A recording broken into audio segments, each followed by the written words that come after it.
നാരായണാഖിലഗുരോ ഭഗവൻ നമസ്തേ. ഗുരുവായൂരപ്പ, സർവേശ്വര, വള്ളിയൂരപ്പ,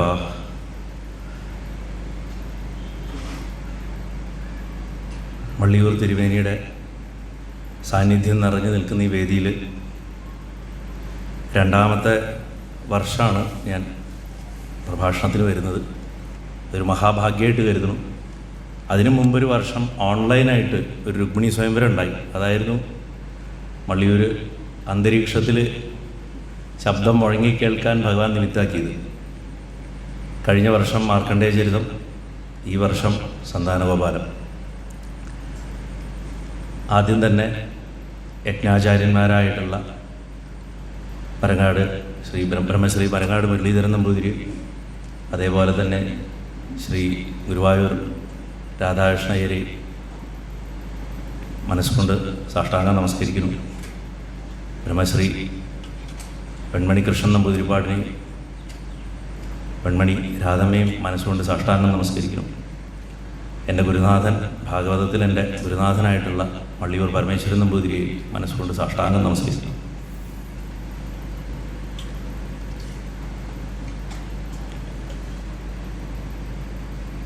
ഭാഗവതം തുടങ്ങുന്നത് ജന്മാദ്യസ്യതോ എന്ന് പറഞ്ഞിട്ടാണെന്ന് എല്ലാവർക്കും അറിയാം. ബ്രഹ്മസൂത്രത്തിൻ്റെ രണ്ടാമത്തെ സൂത്രമാണ് ജന്മാദ്യസ്യതോ. എന്തൊക്കെ ജനിച്ചിട്ടുണ്ടോ അത് തുടങ്ങിയിട്ടുള്ളത് സകലതെന്ന് പറഞ്ഞിട്ടാണ് അത് ആരംഭിക്കുന്നത്. ഭാഗവതത്തിനെ അദ്വൈതത്തിൽ നിന്ന് അടർത്തി മാറ്റിക്കൊണ്ട് കാണാനുള്ളൊരു പ്രവണത പല കാലങ്ങളിൽ ഉണ്ടായിട്ടുണ്ട്. അത് സമീപകാലത്ത് വളരെയധികം വർദ്ധിച്ചു വരുന്നുണ്ട്. എന്നാൽ സത്യസന്ധമായിട്ടുള്ള വസ്തുത എന്താണെന്ന് വെച്ചാൽ, ഭാഗവതം അദ്വൈതത്തിൻ്റെ ചാറിൽ മുക്കിയെടുത്ത ഒരു മഹാഗ്രന്ഥമാണ്. അത് തുടക്കം തൊട്ട് ഒടുക്കം വരെ അദ്വൈതമാണ്. സത്യത്തിനെ ഉപാസിക്കാനാണ് പറയുന്നത്. സത്യം പരം ധീമഹി എന്നാണ്. ജന്മാദ്യസ്യതോ അന്യാതരത ശാർത്തേഷു വിഘ്നസ്വരാട് തേനേ ബ്രഹ്മഹൃദായാദികവേ മുഹ്യന്തിയത് സൂര്യ തേജോവാരി വൃഥാം യഥാ വിനിമയോ യത്ര സർഗോ മൃഷാ ധാംനാസ്വേന സദാ നിരസ്തകം സത്യം പരം ധീമഹി, സത്യം പരം ധീമഹി, സത്യം പരം ധീമഹി. ഇങ്ങനെ ഉദ്ഘോഷിച്ചു കൊണ്ടാണ് ഭാഗവതം തുടങ്ങുന്നത്. ആ സത്യത്തിനെ ഉപാസിക്കാനാണ് പറയുന്നത്. ആ സത്യത്തിനെ ഭഗവാൻ നാരായണൻ കൃഷ്ണനായിട്ട് കണ്ടുകൊണ്ട് ആ കഥ ചുരുള് നിവർത്തുകയാണ് പിന്നീടത്. ധാംനാസ്വേന സദാ നിരസ്തുകം സത്യം പരം ധീമഹി എന്നുള്ള ആ ഒരൊറ്റ വരി, ആ ഒരു വരിയിൽ ഭാഗവതം മുഴുവൻ കിടക്കുന്നുണ്ട്. അവസാനത്തെ ആ 3 വാക്കുകളിൽ പ്രത്യേകിച്ച് നമ്മുടെ ബുദ്ധി കൊണ്ട് എന്തിനെ അറിയേണ്ടത്, അത് സത്യത്തെ അറിയണം. ഭഗവാൻ ഗീത തുടങ്ങുമ്പോൾ പറയുന്നുണ്ട്, ശുദ്ധബുദ്ധിയെ മുന്നിൽ നടത്താനാണ് പറയണത്. എന്തും മനസ്സിലാക്കുന്നതിന് മുമ്പ്. എന്താ ശുദ്ധബുദ്ധി? വികാരം തൊടാത്ത ബുദ്ധി. നമ്മുടെ ഇഷ്ടാനിഷ്ടങ്ങൾക്കൊന്നും അവിടെ പ്രാധാന്യമില്ല. ആ ശുദ്ധബുദ്ധിയെ നമ്മൾ എങ്ങനെ ആരാധിക്കുന്നത്? ഗണപതിയുടെ രൂപത്തിലാണ് ശുദ്ധബുദ്ധി ആരാധിക്കുന്നത്. ഗണപതി ശുദ്ധബുദ്ധിയാണ്. ശുദ്ധബുദ്ധിക്ക് മാത്രമേ എന്തിനേയും ഉൾക്കൊള്ളാനുള്ള കഴിവുള്ളൂ. എന്തിനെ ഉൾക്കൊള്ളുക എന്ന് പറഞ്ഞാൽ, എന്തു കൊടുത്താലും അത് കഴിക്കും, അത് ദഹിക്കും. കൊടുത്താൽ മാത്രം പോരാ, ദഹിക്കും വേണം. അതുപോലെ ദഹനശക്തിയുള്ള ഒരാൾ വേറെ ഇല്ല പ്രപഞ്ചത്തിൽ. അതുകൊണ്ടത് ശുദ്ധബുദ്ധി. ആ ശുദ്ധബുദ്ധിക്ക് വികാരങ്ങളില്ല. അതുകൊണ്ടാണ് ഭഗവാന്റെ മുഖത്ത് നോക്കി ഇങ്ങോട്ട് എന്താ ആലോചിക്കണമെന്ന് നമുക്ക് ഒരു പിടുത്തവും കിട്ടില്ല. ഗണപതി ഭഗവാന്റെ മുഖത്ത് നോക്കിയിട്ട് അദ്ദേഹത്തിൻ്റെ വികാരം എന്താണെന്ന് നമുക്ക് ചിന്തിക്കാൻ പറ്റുമോ? അദ്ദേഹം ചിരിക്കുകയാണോ, ദേഷ്യപ്പെട്ടിരിക്കുകയാണോ, സങ്കടത്തിലാണോ, ഒന്നും അറിയാൻ പറ്റില്ല. കാരണം വികാരരഹിതനാണ്. ആ ശുദ്ധബുദ്ധിയെ മുന്നിൽ നടത്തുന്നതിൻ്റെ ആവശ്യകത ഇതിനാണ്, സത്യത്തെ ഗ്രഹിക്കാനാണ്. ആ സത്യത്തെ ഗ്രഹിക്കാനുള്ള യാത്ര ഒന്നാമത്തെ സ്കന്ധം തൊട്ട് തുടങ്ങി പലവിധ സംഭവങ്ങളൊക്കെ വർണ്ണിച്ച്, പല ചർച്ചകളൊക്കെ ചെയ്ത്, പലവിധ സിദ്ധാന്തങ്ങളൊക്കെ പറഞ്ഞ് വ്യാസമഹർഷി പറഞ്ഞു കൊടുത്തത് എന്തൊക്കെയോ അതൊക്കെ ആ ശ്രീശുഖ ബ്രഹ്മർഷി പരീക്ഷത്തിന് പറഞ്ഞു കൊടുത്ത്, കൃഷ്ണാവതാരത്തിൻ്റെ സകല ലീലകളും വർണ്ണിച്ചിട്ട് ഏകദേശം അവസാന ഭാഗത്തേക്കൊക്കെ എത്തുമ്പോഴാണ് ഈ അത്ഭുതകരമായ ഒരു സിനിമ പോലെയുള്ള ബഹിരാകാശ യാത്രയൊക്കെ വരുന്ന സന്താനഗോപാലൻ കഥ പറയണം. ശരിക്കൊരു ബഹിരാകാശ യാത്രയാണ് സന്താനഗോപാലൻ കഥ. നമ്മളൊരു സയൻസിൻ്റെ കണ്ണിൽ നോക്കിക്കഴിഞ്ഞാൽ സന്താനഗോപാലം സാധാരണ നമ്മുടെ നാട്ടിൽ ഒരാളോട് ഇപ്പോൾ ചോദിക്കുകയാണ് എന്താ സന്താനോപാല, അത് കുട്ടികളുണ്ടാവാൻ വേണ്ടിയിട്ട് വായിക്കേണ്ട ഒരു ഭാഗമാണ് എന്ന് പറയും അല്ലേ. പക്ഷേ വാസ്തവത്തിൽ അങ്ങനെയാണോ? അത് മാത്രമാണോ? അത് മോശമാണെന്നല്ല. ഭഗവാന്റെ അടുത്ത് നമ്മുടെ സ്വന്തം അച്ഛനും അമ്മയും ഭഗവാനാണ്. ഭഗവാനോടല്ലാണ്ട് നമുക്ക് വേറെ ആരോടും നമ്മുടെ ആവശ്യങ്ങൾ ചോദിക്കാൻ പറ്റില്ല. ലൗകികമായിട്ടുള്ള ആവശ്യങ്ങളാണെങ്കിൽ ചോദിക്കണം, ആധ്യാത്മികമായിട്ടുള്ള ആവശ്യങ്ങളാണെങ്കിൽ ചോദിക്കണം. ഒറ്റ കണ്ടീഷനേ ഉള്ളൂ, ഭഗവാനെ എനിക്കിതിന് അർഹതയുണ്ടെങ്കിൽ തരണേ എന്ന് മാത്രമേ പറയാവൂ. തന്നേക്കണം എന്ന് പറഞ്ഞിട്ട് വാശി പിടിക്കരുത്. ഹിതം എന്നും ഇഷ്ടം എന്നും രണ്ടാണ്. എനിക്കിഷ്ടം പഞ്ചസാരയാണ്, പക്ഷേ എനിക്ക് ഡയബറ്റീസ് ഉണ്ട്, കഴിക്കാതിരിക്കുന്നതാണ് ഹിതം. ഭഗവാനെ എനിക്ക് പഞ്ചസാര തരണേ ചോദിച്ചാൽ ഭഗവാൻ ഹിതം നോക്കിയേ തരുള്ളൂ. ചില അനുഗ്രഹങ്ങൾ നമുക്ക് കിട്ടാറില്ല, പ്രാർത്ഥിച്ചാൽ നടക്കാറില്ല. അതിന് ഭഗവാനെ കുറ്റം പറയരുത്. തരാതിരിക്കലാണ് അവിടെ അനുഗ്രഹം. കാരണം തന്നാൽ അതിൻ്റെ മറ്റ് കോൺസിക്വൻസസ് എന്താണെന്ന് ഭഗവാന് മാത്രമേ അറിയുള്ളൂ, നമുക്കറിയില്ല. അർജുനനും ഇവിടെ സംഭവിക്കുന്നതാണ്.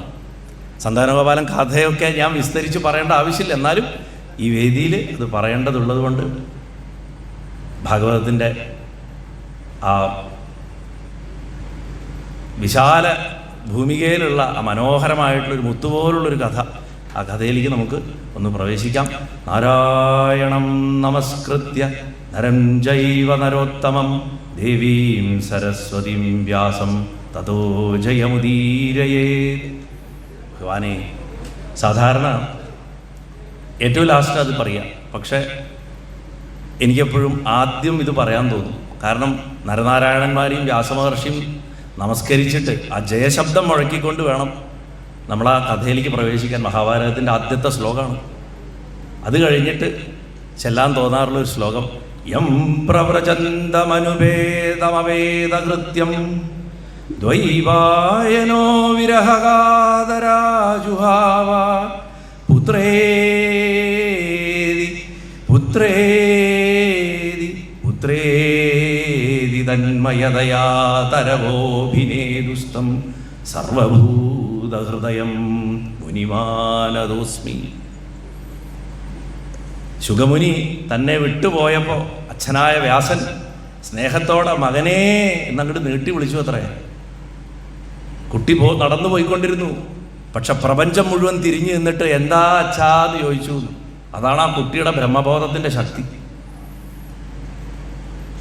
അങ്ങനെ സാക്ഷാത്കരിച്ച സകലതിൻ്റെയും ഏകത്വം സാക്ഷാത്കരിച്ച ആ ശുഗമഹർഷി പറഞ്ഞു തന്നതാണ് മരിക്കാൻ പഠിക്കാൻ വേണ്ടിയിട്ട്, എങ്ങനെ മരിക്കണം എന്ന് പഠിപ്പിക്കാൻ വേണ്ടിയിട്ട് പറഞ്ഞു കൊടുത്ത അധ്യാത്മ വിദ്യാഭ്യാസമാണ് ഭാഗവതം. അതിൻ്റെ ഏറ്റവും പ്രധാനപ്പെട്ട ഒരു പാഠമാണ് സന്താനഗോപാലൻ കഥ. അങ്ങനെ നരനാരായണന്മാരെയും സരസ്വതീദേവിയും വ്യാസനെയും നമസ്കരിച്ചിട്ട് ആ കഥാഭാഗത്തിലെ ഏറ്റവും പ്രധാനപ്പെട്ട 3 ശ്ലോകങ്ങൾ ചൊല്ലിയിട്ട് കഥയിലേക്ക് പോയി ആവശ്യാനുസരണം ശ്ലോകങ്ങളൊക്കെ സന്ദർഭാനുസരണം ഗുരുവായൂരപ്പൻ തോന്നിപ്പിക്കണ പോലെ പറഞ്ഞ് നമുക്ക് അത് ആസ്വദിക്കാം. പൂർണ്ണകാമാവപിയുവാം നരനാരായണാവൃഷി ധർമ്മമാചരതാം സ്ഥിത്യൈ ഋഷഭൗ ലോകസംഗ്രഹം. ഭഗവാന്റെ വാക്കുകളാണ്, 3 ശ്ലോകങ്ങളാണ്. ഇത്യാദിഷ്ടൗ ഭഗവതാദൗ കൃഷ്ണൗ പരമേഷ്ഠിന ഓം ഇത്യാനമ്യ ഭൂമാനമാദായ ദ്വിജദാരകാൻ ന്യവർത്തതാം സ്വകം ധാമ സംബൃഹൃഷ്ടൗ യഥാഗതം വിപ്രായ ദദതു പുത്രാൻ യഥാരൂപം യഥാവയ. ഗുരുവായൂരപ്പ, ഈ വിധത്തിലും ആ സന്താനഗോപാലൻ കഥയിലേക്ക് നമ്മൾ പ്രവേശിക്കുന്നതിന് മുമ്പ് ആ പ്രവേശനത്തിന് മുൻപായിട്ട് എവിടെ പറഞ്ഞ് നിർത്തി എന്ന് നമ്മളൊന്ന് ചിന്തിക്കേണ്ടതുണ്ട്. 89-ാമത്തെ അധ്യായമാണ് 10-ാമത്തെ സ്കന്ധത്തിൽ. ഇതിന് തൊട്ട് മുമ്പ് 2 വിശേഷപ്പെട്ട കാര്യങ്ങൾ വരുന്നുണ്ട്. ഒന്ന്, ഭൃഗുമഹർഷി ത്രിമൂർത്തികളിൽ ഉത്തമനായിട്ടുള്ളത് ആരാണെന്ന് പരീക്ഷിച്ചറിഞ്ഞ് നാരായണനെ പുരുഷോത്തമനായിട്ട് പ്രപഞ്ച സമക്ഷം അവരോധിക്കുക തന്നെ ചെയ്യണം. ഒരു ഭക്തൻ അവരോധിക്കുകയാണ് ഭഗവാനെ, നീയാണ് പുരുഷോത്തമൻ. ഭഗവാൻ എന്ത് സന്തോഷം അറിയോ, നമ്മൾ ഭഗവാനെ അവരോധിക്കുമ്പോൾ ഭഗവാൻ ശരിക്കും അവരോധിക്കപ്പെടേണ്ട ആളൊന്നുമല്ല. അദ്ദേഹത്തിനെ അവരോധിക്കാൻ നമ്മൾ ആരുമല്ല. പക്ഷെ അദ്ദേഹത്തിന് അത്ര സന്തോഷമാണ് നമ്മൾ അദ്ദേഹത്തെ അവരോധിച്ച. കണ്ണാ നീയാണ്, നീ കിങ്ങാണ് എന്ന് പറഞ്ഞു കഴിഞ്ഞാൽ അതിൽ പര സന്തോഷം വേറൊന്നുമില്ലേ. ഈ പട്ടുടുത്താൽ നിന്നെ കാണാൻ ഭയങ്കര ഭംഗിയാണ് എന്ന് പറഞ്ഞു കഴിഞ്ഞാൽ അതിൽ പര സന്തോഷം വേറൊന്നുമില്ല.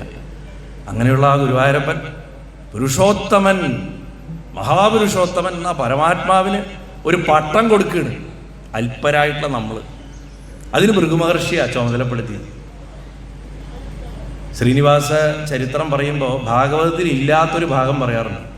വെങ്കടേശ്വര മഹാത്മ്യം പറയുമ്പോൾ ആ ചവിട്ടിയല്ലോ നെഞ്ചിൽ, ആ ചവിട്ടി കഴിയുമ്പോൾ അങ്ങയുടെ കാല് വേദനിച്ചോ ചോദിച്ചിട്ട് കാലൊന്ന് തടവി അത്ര. ആ കാലിൻ്റെ അടിയിൽ മൂന്നാമതൊരു കണ്ണുണ്ടായിരുന്നു ഭൃഗുവിന്. ആ കണ്ണിനെ മെല്ലെ നഖം കൊണ്ട് കുത്തിപ്പൊട്ടിച്ചു. ഇതാരും അറിഞ്ഞിട്ടില്ല, ഭാഗവതത്തിൽ അത് പറയുന്നുമില്ല. വാസ്തവത്തിൽ ഭൃഗുവിൻ്റെ അഹങ്കാരത്തിൻ്റെ കണ്ണായിരുന്നു അതെന്നാണ് പറയുന്നത്. എന്താണെങ്കിലും ഭക്തന്റെ ചവിട്ട് ഒരലങ്കാരമായിട്ട് നെഞ്ചത്ത് കൊണ്ടു നടക്കാൻ നമ്മുടെ ഗുരുവായൂരപ്പനല്ലാണ്ട് ആർക്കാ സാധിക്കും? അങ്ങനെയുള്ള ഭഗവാൻ പുരുഷോത്തമത്വം പ്രാപിച്ചത് അഥവാ അവരോധിക്കപ്പെട്ട കഥ പറഞ്ഞിട്ടാണ് നമ്മൾ ഇതേ അധ്യായത്തിൽ തന്നെ സന്താനഗോപാലൻ കഥയിലേക്ക് ഒരു മുഖവരിയില്ലാണ്ട് അങ്ങോട്ട് പ്രവേശിക്കുക. പ്രത്യേകിച്ച് ഒരു മുഖവരിയില്ല. എന്നാൽ ഈ കഥയ്ക്ക് തൊട്ട് മുൻപ് വേദങ്ങളുടെ ഒരു സ്തുതി വരുന്നുണ്ട്. ആ വേദങ്ങളുടെ സ്തുതിയിൽ ബ്രഹ്മജ്ഞാനം ഉണ്ടാവണേൻ്റെ ആവശ്യകത പറയുന്നുണ്ട്. ആ ബ്രഹ്മജ്ഞാനം ഉണ്ടാവണേൻ്റെ ആവശ്യകത പറഞ്ഞിട്ട് നിൽക്ക് ബ്രഹ്മജ്ഞാനത്തിൻ്റെ വഴികളൊക്കെ പറഞ്ഞുതരാം. അതിനു മുമ്പ് ഏതൊരു ബ്രഹ്മത്തെയാണോ പ്രാപിക്കേണ്ടത് ആ ബ്രഹ്മം ഇതാ ഈ പുരുഷോത്തമനാണെന്ന് പറയാൻ ഒന്ന് ഡീവിയേറ്റ് ചെയ്തിട്ട് ഒരു സബ്പ്ലോട്ട് എടുത്തിട്ട് ഒരു ഇടവഴി കൂടെ ഒന്ന് പോയിട്ട് ആ കഥ പറഞ്ഞതിന് ശേഷം വീണ്ടും ബ്രഹ്മവിദ്യയുടെ രാജമാർഗത്തിലേക്ക് കൊണ്ടുവരികയാണ് സന്താനഗോപാലൻ കഥയിൽ. വാസ്തവത്തിൽ അത് നാരായണൻ ബ്രഹ്മം എന്ന് ഉറപ്പിക്കാൻ വേണ്ടിയിട്ടാണ്. ഞാൻ പല പ്രഭാഷണങ്ങളും പറയാറുണ്ട്. വൈഷ്ണവൻ ബ്രഹ്മത്തെ നാരായണൻ എന്ന് വിളിക്കും, ശൈവൻ സദാശിവൻ എന്ന് വിളിക്കും, ശാക്തേയൻ പരാശക്തി എന്ന് വിളിക്കും, വേദാന്തി ബ്രഹ്മം എന്ന് വിളിക്കും, ബൗദ്ധൻ ശൂന്യം എന്ന് വിളിക്കും. എന്ത് വിളിച്ചാലും ഒന്ന് തന്നെയാണ്, തമ്മിൽ തല്ലുന്നതൊക്കെ വെറുതെയാണ്. അപ്പോൾ അങ്ങനെയുള്ള ഭഗവാനെ എങ്ങനെ പ്രാപിക്കാം, എങ്ങനെ അറിയാം എന്നുള്ളതിൻ്റെ ഏറ്റവും ഉയർന്ന തത്വചിന്തയിൽ തത്വം അത് നീ തന്നെ എന്ന് പറയുന്ന ആ അവസ്ഥയിൽ മനസ്സിലാക്കിക്കാൻ വേണ്ടിയിട്ടാണ്. എങ്ങനെയാ ഭഗവാനെ അവിടെ ബ്രഹ്മതത്വത്തിൽ ഉറപ്പിക്കുന്നത്, ഭഗവാൻ ബ്രഹ്മമാണെന്ന് ഉറപ്പിക്കുന്നത്? വിഷ്ണുവിൽ സമത്വമുണ്ട്. ഇവിടെ അദ്ദേഹം നിർഗുണനാണ് എന്നുള്ളൊരു ഉപമ കൊടുത്തിട്ടാണ്. നിർഗുണ ബ്രഹ്മത്തിന് സ്ഥിതിയുണ്ട്, അതവിടെ നിലനിൽക്കുന്നുണ്ട്. അതേപോലെ വിഷ്ണു സ്ഥിതിയുള്ളതാണ്. ആ നിർഗുണ ബ്രഹ്മമാകണം നാരായണൻ എന്നാണ് ധർമ്മവും ആത്മജ്ഞാനവും വൈരാഗ്യവും അഷ്ടസിദ്ധികളും ചിത്തശുദ്ധിയും വിശേഷപ്പെട്ട യശസ്സും എന്തിൻ്റെയും തുടക്കവും നിലനിൽപ്പും ഒടുക്കും ഒക്കെ ഉണ്ടാവണത് എന്ന് പറഞ്ഞ് സ്ഥാപിച്ചിട്ട് 89-ാമത്തെ അധ്യായത്തിൽ 17-ാമത്തെ ശ്ലോകത്തിൽ പറയുക, മുനീനാം ന്യസ്തദണ്ഡാനാം ശാന്താനാം സമചേതസാം അകിഞ്ചനാനാം സാധൂനാം യമാഹു പരമാം ഗതിം. നാരായണൻ ശാന്തനാണ്. ശ എന്ന ശബ്ദം കൊണ്ട് മംഗളം, അതിൻ്റെ അന്തം, ഒരു മംഗളത്തിൻ്റെ മംഗളകരമായിട്ടുള്ളൊരു അവസ്ഥയ്ക്കുള്ളൊരു പരമകാഷ്ഠയാണ് വാസ്തവത്തിൽ ശാന്തം. മംഗളകരമായൊരു ശബ്ദം ഉച്ചരിച്ചാൽ അത് ശകാരം. പക്ഷെ നമ്മൾ ഇന്ന് ശകാരം എന്ന് പറഞ്ഞാൽ ചീത്ത വിളിയുന്ന വാർത്ത. നമുക്കൊക്കെ അങ്ങനെയാണല്ലോ. ഗംഭീരം എന്ന് പറയും, ഭയമുണ്ടാക്കുന്നത് എന്നുള്ള വാക്കർത്ഥമുള്ള ഒരു സാധനത്തിനെ നന്നായിട്ടുള്ളൊരു വസ്തുവിനെ ഉപയോഗിക്കാം. മനുഷ്യനൊക്കെ തലതിരിച്ചിട്ടാണ് ഉപയോഗിക്കുക അല്ലേ? അപ്പോൾ ഇവിടെ ശാന്തനാണ്, സമചിത്തനാണ്, ഏതൊരവസ്ഥയിലും ഇളകാത്ത മനസ്സുള്ളവനാണ്. മനസ്സേ ഇല്ല ഭഗവാന്. മനസ്സുണ്ടായ ഭഗവാൻ മനുഷ്യനല്ല. സമചിത്തനാണ്, അകിഞ്ചനാണ്, എല്ലാവർക്കും അഭയപ്രദനാണ്, സാധുക്കളുടെ ഏകമാത്ര ഗതിയാണെന്ന് പറഞ്ഞു. അതുകൊണ്ടാണ് സാധൂനാം യമാഹു പരമാം ഗതിം. സാധു എന്ന് പറഞ്ഞാൽ ബ്രഹ്മത്തെ അന്വേഷിക്കുന്നവൻ ഇവിടെ അർത്ഥം എടുക്കണം. ഇവിടെ സാധുക്കൾക്ക് ഗതി എന്ന ആ ശബ്ദത്തിൽ തന്നെ മനസ്സിലാക്കാം, മുമുക്ഷുക്കൾക്ക്, മോക്ഷം ആഗ്രഹിക്കുന്നവർക്ക് എത്തിച്ചേരേണ്ട നിർഗുണസ്വരൂപമാണ് നമ്മൾ സത്വഗുണപ്രധാനനാണെന്ന് പറയുന്ന ഗുരുവായൂരപ്പൻ. നിഷ്കാമരാവട്ടെ, ശാന്തരായിട്ടുള്ള ആൾക്കാരാവട്ടെ, വിശേഷ ബുദ്ധിയുള്ളവരാവട്ടെ, ഇവരൊക്കെ ഭജിക്കണത് ഭഗവാനെയാണ്. ഭഗവാനാണ് അവർക്ക് എല്ലാവർക്കും പ്രിയപ്പെട്ടവൻ. ബ്രഹ്മത്തെ അന്വേഷിക്കുന്നവൻ, ബ്രഹ്മത്തിൻ്റെ പാതയിൽ സഞ്ചരിക്കുന്നവൻ, അങ്ങനെ ബ്രഹ്മചര്യമുള്ളവർ, അല്ലാതെ ലൈംഗികതയായിട്ട് ബന്ധപ്പെടുത്തിയിട്ടല്ല. ബ്രഹ്മത്തിൻ്റെ പാതയിൽ സഞ്ചരിക്കുന്നവർക്കൊക്കെ പ്രിയപ്പെട്ടവനാണ് ഗുരുവായൂരപ്പൻ. അവർക്കൊക്കെ ഇഷ്ടമുള്ള വാക്കുകൾ പറയുന്നവനാണ് ഗുരുവായൂരപ്പൻ. പ്രിയ വാക്കാണ് ഭഗവാൻ. അങ്ങനെയുള്ള ഭഗവാൻ 3 ഗുണങ്ങൾ കൊണ്ടുള്ള തൻ്റെ മായ കൊണ്ട് 3 മൂർത്തികളായിട്ടിരിക്കുകയാണെന്നാണ് പറയുന്നത്. സത്വഗുണ, രജോഗുണ, തമോ ഗുണങ്ങളിൽ ബ്രഹ്മദേവനായിട്ടും മഹാദേവനായിട്ടും രജോ തമോ ഗുണങ്ങളിൽ ഇരിക്കുകയും അതേസമയം സത്വഗുണത്തിൽ സ്വന്തം സ്വരൂപത്തിൽ ഇരിക്കുകയും ചെയ്യുന്നു ഭഗവാൻ. അങ്ങനെയുള്ള ആ മൂർത്തി പുരുഷാർത്ഥ രൂപമാണ്, പരമപുരുഷാർത്ഥ രൂപമാണ് എന്ന് പറഞ്ഞു. 4 പുരുഷാർത്ഥങ്ങളിൽ പരമപുരുഷാർത്ഥം മോക്ഷമാണ്. ആ രൂപത്തിലിരിക്കയാൽ അത് പരമാത്മാവിൻ്റെ പ്രാപ്തിക്കുള്ള സാധന തന്നെയാണ് ഭഗവാനെ ആരാധിക്കുക എന്ന് പറയുന്നത്. പക്ഷെ എങ്ങനെയാ ഭഗവാനെ ആരാധിക്കുക? ഭഗവാനെ സദാ ബ്രഹ്മം തന്നെ എന്ന് നനയ്ക്കുന്നത് മാത്രമല്ല ഭക്തി. നമ്മൾ ഭഗവാൻ ഭഗവാൻ ഭഗവാൻ ഭഗവാൻ ഭഗവാൻ എന്ന് പറയണം മാത്രമല്ല, ആ ഭഗവാൻ ഞാനാണെന്ന് പറയാനുള്ള ധൈര്യം ഉണ്ടാവണം.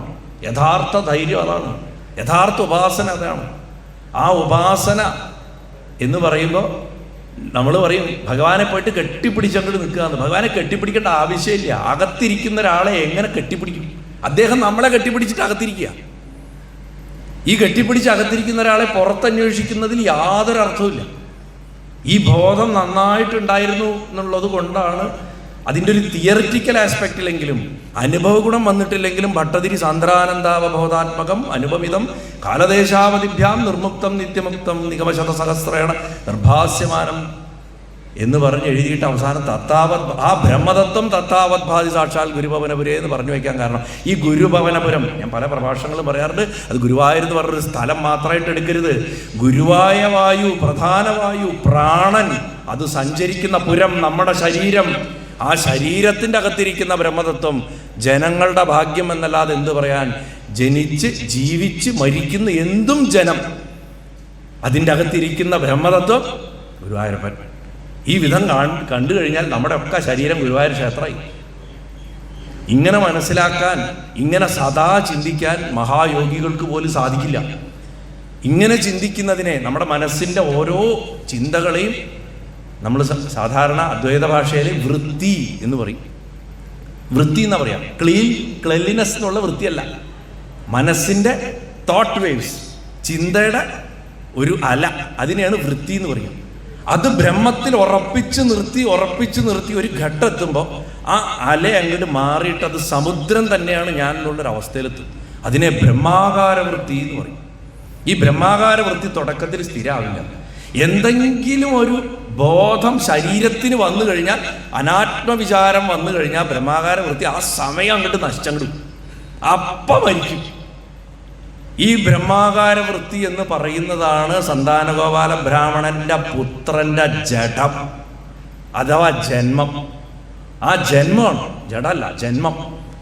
അത് ഭൂസ്പർശം സംഭവിച്ചാൽ, പൃഥ്വിയെ തൊട്ടാൽ, പൃഥ്വി സകല ശരീരസുഖങ്ങളെയും സൂചിപ്പിക്കുന്നതാണ്. ആ ശരീരസുഖങ്ങളെ സൂചിപ്പിക്കുന്ന ഭൂമിയിൽ ഒരു കുഞ്ഞ് പെറ്റു വീണാൽ ആ നിമിഷം ശരീരസുഖസ്പർശം വന്നു, അതോടുകൂടി ആത്മാവിനെ മറന്നു. ഈ വിധത്തിൽ വേണം, ഈ കാഴ്ചപ്പാടിൽ വേണത്രേ സന്താനഗോപാലം കാണാൻ ആചാര്യന്മാർ പറഞ്ഞു വെച്ചിട്ടുണ്ട്.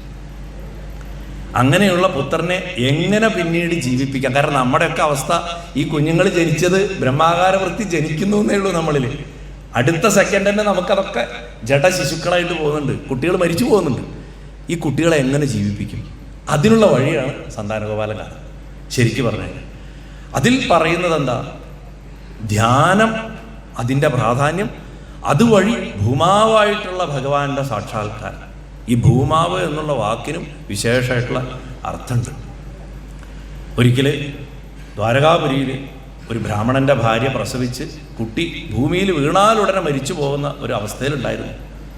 ഓരോ കുട്ടി മരിക്കുമ്പോഴും സന്താനഗോപാല ബ്രാഹ്മണൻ ആ കുട്ടിയുടെ ശവം എടുത്തിട്ട് ഉഗ്രസേന രാജാവിൻ്റെ മുന്നിൽ കൊണ്ടുവച്ചിട്ട് വിലപിച്ചുകൊണ്ട് പറയും, നിന്റെ രാജ്യത്ത് ബ്രാഹ്മണദ്രോഹികളും ദുഷ്ടമനസ്സുള്ളവരും കൃപണരും വിഷയലോലുപരുമായിട്ടുള്ള ക്ഷത്രിയന്മാരുടെ കർമ്മദോഷം ധാരാളം ഉള്ളതുകൊണ്ടാണ് എൻ്റെ കുട്ടി മരിച്ചതെന്ന്. ഈ കൃപണർ എന്ന് പറയുന്ന കാർപ്പണ്യദോഷം, കൃപണത, ഭഗവാൻ ആദ്യം അത് പറഞ്ഞുകൊണ്ടാണ് ഗീത തുടങ്ങണത് അർജുനൻ്റെ അടുത്ത്. അർജുന, നീ ഒരേ സമയം യോദ്ധാവാണെന്ന് അഹങ്കരിക്കുകയും അടുത്ത നിമിഷം നിന്നെ കൊണ്ടൊന്നും പറ്റൂല എന്ന് പറഞ്ഞിട്ട് വിലപിക്കുകയും ചെയ്യണു. ഈ to be or not to be നമ്മുടെ ഒക്കെ പ്രശ്നമാണ്. വേണോ വേണ്ടയോ, വേണോ വേണ്ടയോ, അങ്ങനെ ചെയ്യണോ ഇങ്ങനെ ചെയ്യണം. ഇതാണ് കൃപണത. ഈ കാർപ്പണ്യദോഷം മാറ്റുക എന്നുള്ളത്. അപ്പോൾ ഇവിടെ പറയണം, ഇങ്ങനെയുള്ള ആൾക്കാരുള്ള സ്ഥലത്ത് പ്രോഗ്രസ് ഉണ്ടാവില്ല, ഒരു ചിട്ടയായിട്ട് ഒരു ജീവിതം ഉണ്ടാവില്ല, ഡിസിഷൻ മേക്കിംഗ് ഉണ്ടാവില്ല. അപ്പോൾ അങ്ങനെയുള്ളത് കൊണ്ടാണ് എൻ്റെ കുട്ടി മരിച്ചത്. പ്രജാദ്രോഹികളും ദുശ്ശീലന്മാരും ഇന്ദ്രിയങ്ങളെ നിയന്ത്രിക്കാൻ അറിയാത്തവരുമായിട്ടുള്ള രാജാക്കന്മാരെ സേവ ചെയ്യണവർ ദരിദ്രന്മാരും സർവദാ ദുഃഖമുള്ളവരും സകലവിധ ക്ലേശങ്ങളും ഉള്ളവരും ആയിത്തീരും എന്നൊക്കെ പറഞ്ഞ് വിലപിക്കും. ഇന്നിപ്പോൾ നമ്മൾ അങ്ങനെ വിലപിക്കുകയാണെങ്കിൽ നമുക്ക് വിലപിക്കാനേ നേരമുള്ളൂ. ഭരണാധികാരികളെ നോക്കിക്കഴിഞ്ഞാൽ നമ്മുടെ രാജ്യത്തിൻ്റെ, നമ്മുടെ ദേശത്തിൻ്റെ ഒക്കെ അവസ്ഥയിൽ നമുക്ക് വളരെയധികം ഉദാഹരണങ്ങൾ ഇതിൻ്റെ കണ്ടെത്താൻ സാധിക്കും. അപ്പം എങ്ങനെയാണെന്നുണ്ടെങ്കിലും അയാളുടെ വിലാപം തുടർന്ന് പോവുകയാണ്. വേദസ്തുതിക്ക് ശേഷമാണ് ഈ ബ്രാഹ്മണ കുട്ടികളുടെ കഥ പറഞ്ഞത്. അപ്പോൾ ബ്രാഹ്മണൻ്റെ കുട്ടി എന്ന് പറയുമ്പോൾ ബ്രഹ്മാകാര വൃത്തി എന്ന് മനസ്സിലാക്കണം എന്നാണ്. അപ്പോൾ വേദസ്തുതിയിൽ ശ്രുതികൾ ജ്ഞാനം ഉണ്ടാകണതിനെ കുറിച്ചിട്ടാണ് പറഞ്ഞിട്ടുള്ളത്. അപ്പോൾ ആ ബ്രഹ്മജ്ഞാനം ഉണ്ടാകുന്നതിനെയാണ് ബ്രഹ്മാകാര വൃത്തി എന്ന് പറയുന്നത്. അത് ബ്രാഹ്മണന്റെ പുത്രനാണെന്ന് നമ്മൾ മനസ്സിലാക്കുക.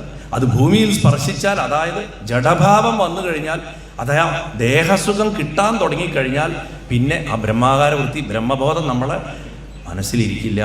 ഇങ്ങനെയുള്ള വിഷമം എല്ലാ സാധകർക്കും ഉണ്ട്, തുടക്കക്കാർക്കും ഉണ്ട്, മഹായോഗികൾക്കും ഉണ്ട്. അതിന് ആചാര്യനോ ഒരു തുടക്കത്തിലുള്ള ഒരാളെന്നോ ഒന്നും വ്യത്യാസമില്ല. ഇടയ്ക്കിടയ്ക്ക് ദേഹബോധം വന്നു പോകും. അല്ലെങ്കിൽ പിന്നെ നമ്മൾ രമണ മഹർഷിയൊക്കെ പോലെ ആയിരിക്കണം. അനസ്തേഷ്യൊന്നും തരാണ്ട് ഓപ്പറേറ്റ് ചെയ്തോളൂ എന്ന് പറയാൻ പറ്റണം. മനസ്സിനെ അവിടെ നിന്ന് അങ്ങോട്ട് പിൻവലിക്കുകയും അങ്ങനെ പിൻവലിക്കാൻ അവർക്ക് സാധിക്കും.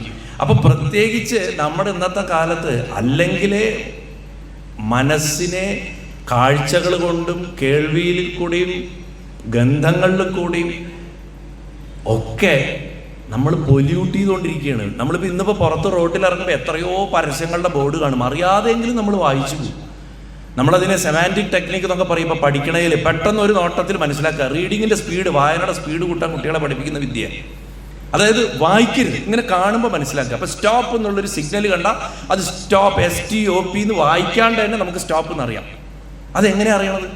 ഇതേപോലെ നമ്മുടെ ഉപബോധ മനസ്സിലേക്ക് അനവധി ചിന്തകൾ കയറിക്കൊണ്ടിരിക്കുന്നുണ്ട്. പഴയതിനെക്കാട്ടിലും കഷ്ടമാണ് ഇന്ന് അഭ്യാസം എന്ന് പറഞ്ഞു കഴിഞ്ഞാൽ. കാരണം സോഷ്യൽ മീഡിയ, ഫോണ് താഴെ വെച്ച് നമുക്ക് ഇന്നൊരു നേരമില്ല. അപ്പം പിന്നെ ബ്രഹ്മാകാര വൃത്തിയെക്കുറിച്ചൊന്നും പറയാൻ നമുക്ക് ഒരു സാധ്യതയും നമുക്ക് കിട്ടുന്നില്ല എന്നുള്ളതാണ്. അങ്ങനെയുള്ളൊരു സ്ഥലത്താണ് സന്താനഗോപാലൻ കഥ. ഈ ബ്രഹ്മാകാര വൃത്തി എങ്ങനെ സ്ഥിരമാക്കി വയ്ക്കാൻ സാധിക്കും എന്ന് ഉള്ള വഴി കാണിച്ചിരുന്നു. അങ്ങനെ ബ്രാഹ്മണൻ്റെ 9ാമത്തെ കുട്ടിയും മരിച്ചു പോയി കഴിയുമ്പോൾ ഈ ബ്രാഹ്മണൻ വിലപിച്ചുകൊണ്ട് ആ സ്ഥലത്ത് വരികയാണ്. വീണ്ടും ദ്വാരകയിൽ വന്ന്, ആ രാജധാനിയിൽ വന്ന് വിലപിക്കുന്ന സമയത്ത് അന്നൊരു വ്യത്യാസം എന്താ വെച്ചാൽ, അർജുനൻ അന്ന് അവിടെ സ്ഥലത്തുണ്ട്. അർജുനൻ എന്ന് പറഞ്ഞു കഴിഞ്ഞാൽ യുദ്ധം ചെയ്യാനായിട്ട് സദാ ജാഗരൂകനായിരിക്കുന്ന, തയ്യാറായിരിക്കുന്ന, അസ്ത്രശസ്ത്രങ്ങളോടുകൂടിയിരിക്കുന്ന ആളാണ്. ജീവിത യോദ്ധാവാണ്. ജീവിതത്തിനെ യുദ്ധം ചെയ്ത് ജയിക്കാൻ വേണ്ടിയിരിക്കുന്ന ആളാണ്. ഭഗവാൻ എന്ന് പറഞ്ഞു കഴിഞ്ഞാൽ യുദ്ധങ്ങളൊക്കെ ചെയ്ത് അതിൽ തൃപ്തി വന്ന ആയുധം താഴെ വെച്ച് കഴിഞ്ഞ ആളാണ്. ഇവർ രണ്ടുപേരും തമ്മിലുള്ള സംഭാഷണമാണ് ഗീത. യുദ്ധം നിർത്തിയ ആളും യുദ്ധം ചെയ്യാൻ പോണാണ്. അങ്ങനെയുള്ള ഭഗവാൻ ഇരിക്കുന്ന സഭയിൽ ഭഗവാൻ ഒരക്ഷരം മിണ്ടാതെ ഈ കഴിഞ്ഞ 9 തവണയും ഉഗ്രസേനൻ്റെ മുന്നിൽ വന്ന് ഈ ബ്രാഹ്മണൻ കരയുമ്പോഴൊക്കെ ശാന്തനായിട്ട് ഇരുന്നിട്ടുണ്ട്. സാധാരണ ചാടിപ്പുറപ്പെടുന്ന ബലഭദ്രനും ശാന്തനായിട്ടിരുന്നിട്ടുണ്ട്. ഭഗവാൻ അനങ്ങാത്തത് കൊണ്ട് പ്രദ്യുമ്നും അനങ്ങിയിട്ടില്ല, അനിരുദ്ധനും അനങ്ങിയിട്ടില്ല, സാത്വികി അനങ്ങിയിട്ടില്ല, ആരും അവിടെ അനങ്ങിയിട്ടില്ല. ഭഗവാൻ ഒന്നും കാണാതെ മിണ്ടാതിരിക്കുക. ഭഗവാന്റെ മൗനത്തിന് പോലും അർത്ഥങ്ങളുണ്ട്. അപ്പം അതുകൊണ്ട് അവരാരും അനങ്ങിയിട്ടില്ല. എന്തുകൊണ്ട് ഭഗവാൻ മിണ്ടാണ്ടിരിക്കണമെന്നൊന്നും അവർക്കറിയാൻ വഴിയില്ല. പക്ഷെ അവരനങ്ങിയിട്ടില്ല. അവിടെ വന്നിട്ടാണ് ബ്രാഹ്മണൻ ചീത്ത പറയണത്. ബ്രഹ്മദ്വിഷ ഷഡധിയോ ലുബ്ധസ്യ വിഷയാത്മന ക്ഷത്രബന്ധോ കർമ്മദോഷാത് പഞ്ചത്വം മേഘദോർഭക ഹിംസാവിഹാരം നൃപതിം ദുശീലമജിതേന്ദ്രിയം പ്രജാവചന്യസീതന്തി ദരിദ്രാ നിത്യദുഃഖിത. ഇതിൻ്റെ അർത്ഥമൊക്കെ ഞാൻ നേരത്തെ പറഞ്ഞു. ഇങ്ങനത്തെ രാജാക്കന്മാരൊക്കെ ഭരിക്കുമ്പോൾ ഈ നാടൊക്കെ ഇങ്ങനെ ആയിരിക്കും എന്ന് സാമാന്യേന അവിടെ പറഞ്ഞു വെച്ചിട്ട് വിലപിക്കുന്ന കണ്ടപ്പോൾ അർജുനൻ നോക്കുക, ഇതെന്താ ഭഗവാൻ ഒരു അനക്കല്ല. ബാക്കി ആരും ഒന്നും മിണ്ടുന്നില്ല. ഇതൊരു സ്ഥിരം ഏർപ്പാടാണെന്നുള്ള മട്ടിൽ ഇവരൊക്കെ മിണ്ടാതിരിക്കുന്നു. പക്ഷെ അർജുനൻ ഇത് ആദ്യമായിട്ട് കാണുകയാണ്. നിഷ്കളങ്കരായിട്ടുള്ള മനുഷ്യർക്ക് ധർമ്മബോധം പെട്ടെന്ന് വരും. അർജുനന് ധാർമ്മിക രോഷം വളരെയധികം. അർജുനൻ തൻ്റെ കൈക്കരുത്തിൽ വിശ്വസിച്ചുകൊണ്ട് മാത്രമല്ല ചാടി എഴുന്നേറ്റ് പറഞ്ഞത്, ഭഗവാന്റെ ഒരു അനുചരനായിട്ട് ഞാനിവിടെ ഇരിക്കെ ഭഗവാന് കളങ്കമാവുന്ന വിധത്തിൽ ഒരാൾ സംസാരിക്കുമ്പോൾ ഞാൻ ഇവിടെ ഇരിക്കുമ്പോൾ ഭഗവാനെ കുറിച്ച് മോശം പറയും. ഒരുപക്ഷെ ഭഗവാൻ മിണ്ടാതിരിക്കുന്ന ഇത് ഞാൻ ഇറങ്ങി പുറപ്പെട്ട് ചെയ്യാൻ വേണ്ടിയിട്ടായിരിക്കും. അതുകൊണ്ട് അദ്ദേഹം മിണ്ടാണ്ടിരിക്കണമെന്നുള്ളൊരു ചിന്ത കൊണ്ട് കൂടിയാണ് അർജുനൻ അതിനിറങ്ങി പുറപ്പെടണം. കിം സ്വിദ് ബ്രഹ്മസ്ത്വന്നിവാസേ ഇഹനാസ്തി ധനുർധര രാജന്യബന്ധുരേ ദേവൈ ബ്രാഹ്മണാസത്ര ആസതേ. അല്ലയോ ബ്രാഹ്മണ, എന്തായി പറയണത്? നിങ്ങളുടെ നാട്ടില് ധനുർധാരികളായിട്ടുള്ള അധമക്ഷത്രിയന്മാരായിട്ടുള്ള തല്ലിപ്പൊളികളായിട്ടുള്ള ഒന്നിനും കൊള്ളാത്ത ക്ഷത്രിയന്മാർ പോലും ഈ നാട്ടിലില്ല തോന്നുന്നുവല്ലോ നിങ്ങളുടെ വർത്തമാനം കേട്ട് കഴിഞ്ഞാൽ. ഉള്ള ക്ഷത്രിയരൊക്കെ എന്താ ബ്രാഹ്മണരായിട്ട് സത്രം നടത്തുകയാണോ? പ്രഭാഷണവും യാഗമൊക്കെ നടത്തുകയാണോ? ക്ഷത്രിയന്മാർ യുദ്ധം ചെയ്യേണ്ടവരല്ലേ? എവിടെയാ ബ്രാഹ്മണർ ധനവും ഇല്ലാതെ ഭാര്യയില്ലാണ്ട് കുട്ടികളില്ലാണ്ട് കരയണത്? അവിടെയുള്ള ക്ഷത്രിയന്മാരൊക്കെ ക്ഷത്രിയന്മാരുടെ വേഷം മാത്രം ധരിച്ചിട്ട് നടന്മാരെ പോലെ അഭിനയിച്ചുകൊണ്ട് നടക്കുകയാണോ എന്നൊക്കെ അർജുനൻ ചോദിക്കുകയാണ് ആ സഭയിൽ. ഒരുപക്ഷെ ആ പുരാണത്തിൻ്റെ ആ കഥ പറയലിൻ്റെ സുഖത്തിന് വേണ്ടിയിട്ടും അർജുനനെ കൃത്യമായിട്ട് മനുഷ്യൻ്റെ അറിവില്ലായ്മയുടെ തലത്തിൽ നിർത്താൻ വേണ്ടിയിട്ടും, കാരണം ഗീതോപദേശത്തിനൊക്കെ മുന്നേ ഉണ്ടായിട്ടുള്ളൊരു സംഭവം ആയതുകൊണ്ട് ആ പാത്രചിത്രീകരണത്തിന് വേണ്ടി ആയിരിക്കണം ഒരുപക്ഷെ അർജുനെ അങ്ങനെ വെച്ചിട്ടുള്ളത്. പക്ഷേ ഈ കഥയുടെ അവസാനത്തിൽ നാരായണൻ അർജുനനോടും കൃഷ്ണനോടും നിങ്ങൾ രണ്ടുപേരും ഞാനാണെന്ന് പറയുമ്പോൾ ആ അർജുനൻ ഇങ്ങനെ പറഞ്ഞിട്ടുണ്ടാവുമോ എന്നൊന്ന് സംശയിക്കേണ്ടതുണ്ട്. ആ അർജുനൻ ഇങ്ങനെ പറഞ്ഞിട്ടുണ്ടാവുന്നത് കാരണം ഈ രണ്ട് വേഷവും കെട്ടിയാടുന്നത് ഭഗവാൻ തന്നെയാണ്. അർജുന വേഷം കെട്ടുന്നതും ഭഗവാനാണ്, കൃഷ്ണവേഷം കെട്ടുന്നതും ഭഗവാനാണ്. അങ്ങനെ ബ്രാഹ്മണനോട് പറയണം, ഭഗവാൻ ദീനരായിട്ടുള്ള താങ്കളുടെ കുട്ടിയെ ഞാൻ രക്ഷിക്കും, ഇതിൽ പ്രതിജ്ഞ പാലിക്കാനായില്ലെങ്കിൽ അഗ്നിപ്രവേശം ചെയ്ത് പാപമോചനം നേടിക്കൊള്ളാം എന്നാ പറയണം.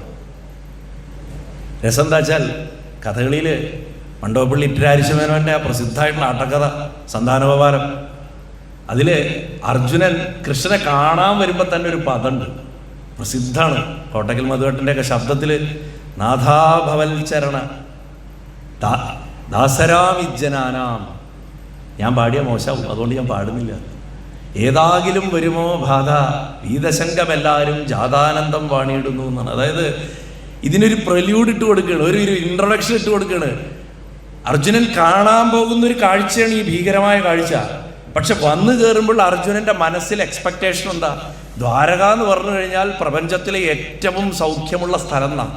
ഇപ്പം ചിലർ പറയും ദുബായി പോകുമ്പോൾ ഏത് രാത്രിയും പകലും അവിടെ ഇറങ്ങി നടക്കാൻ പറ്റുന്നു. പക്ഷെ അതിൻ്റെ അന്തരാളങ്ങളിലേക്ക് ഇറങ്ങിച്ചെന്നാലേ ആ നഗരത്തിൻ്റെ പ്രശ്നങ്ങൾ നമുക്ക് മനസ്സിലാവുള്ളൂ.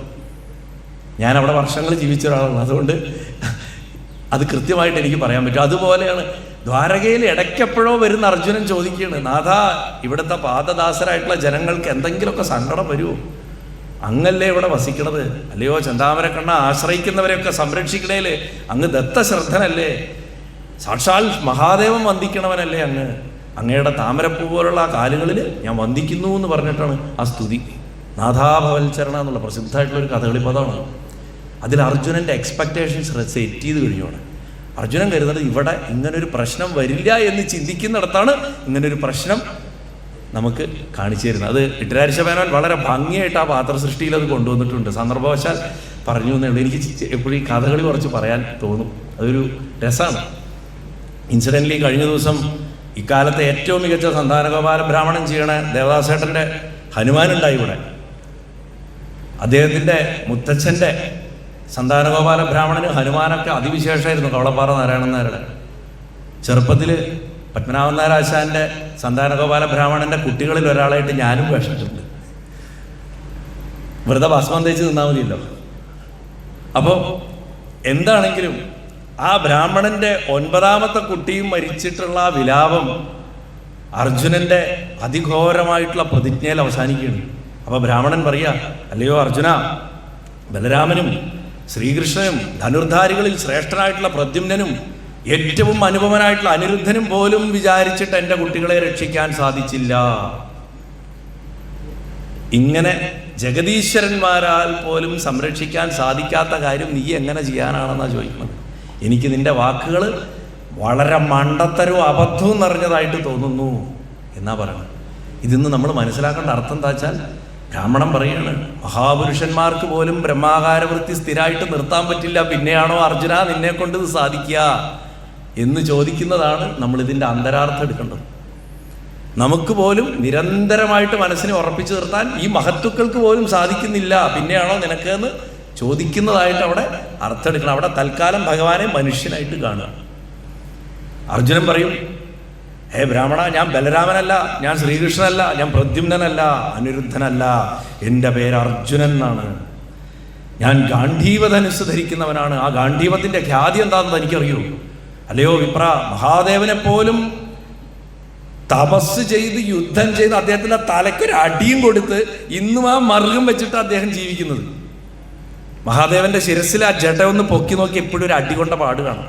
ആ ഗാന്ധീവം വെച്ചിട്ട് കരഞ്ഞുകൊണ്ട് അവസാനം ഈ കുട്ടികൾ ദേഷ്യം വന്ന അച്ഛനെ അമ്മയെ എടുത്തിട്ട് അവസാനം ഒരു അടി അടിക്കില്ലേ, അതുമാതിരി അച്ഛനെ ഒരു അടി അങ്ങോട്ട് കൊടുത്തതാ മകൻ.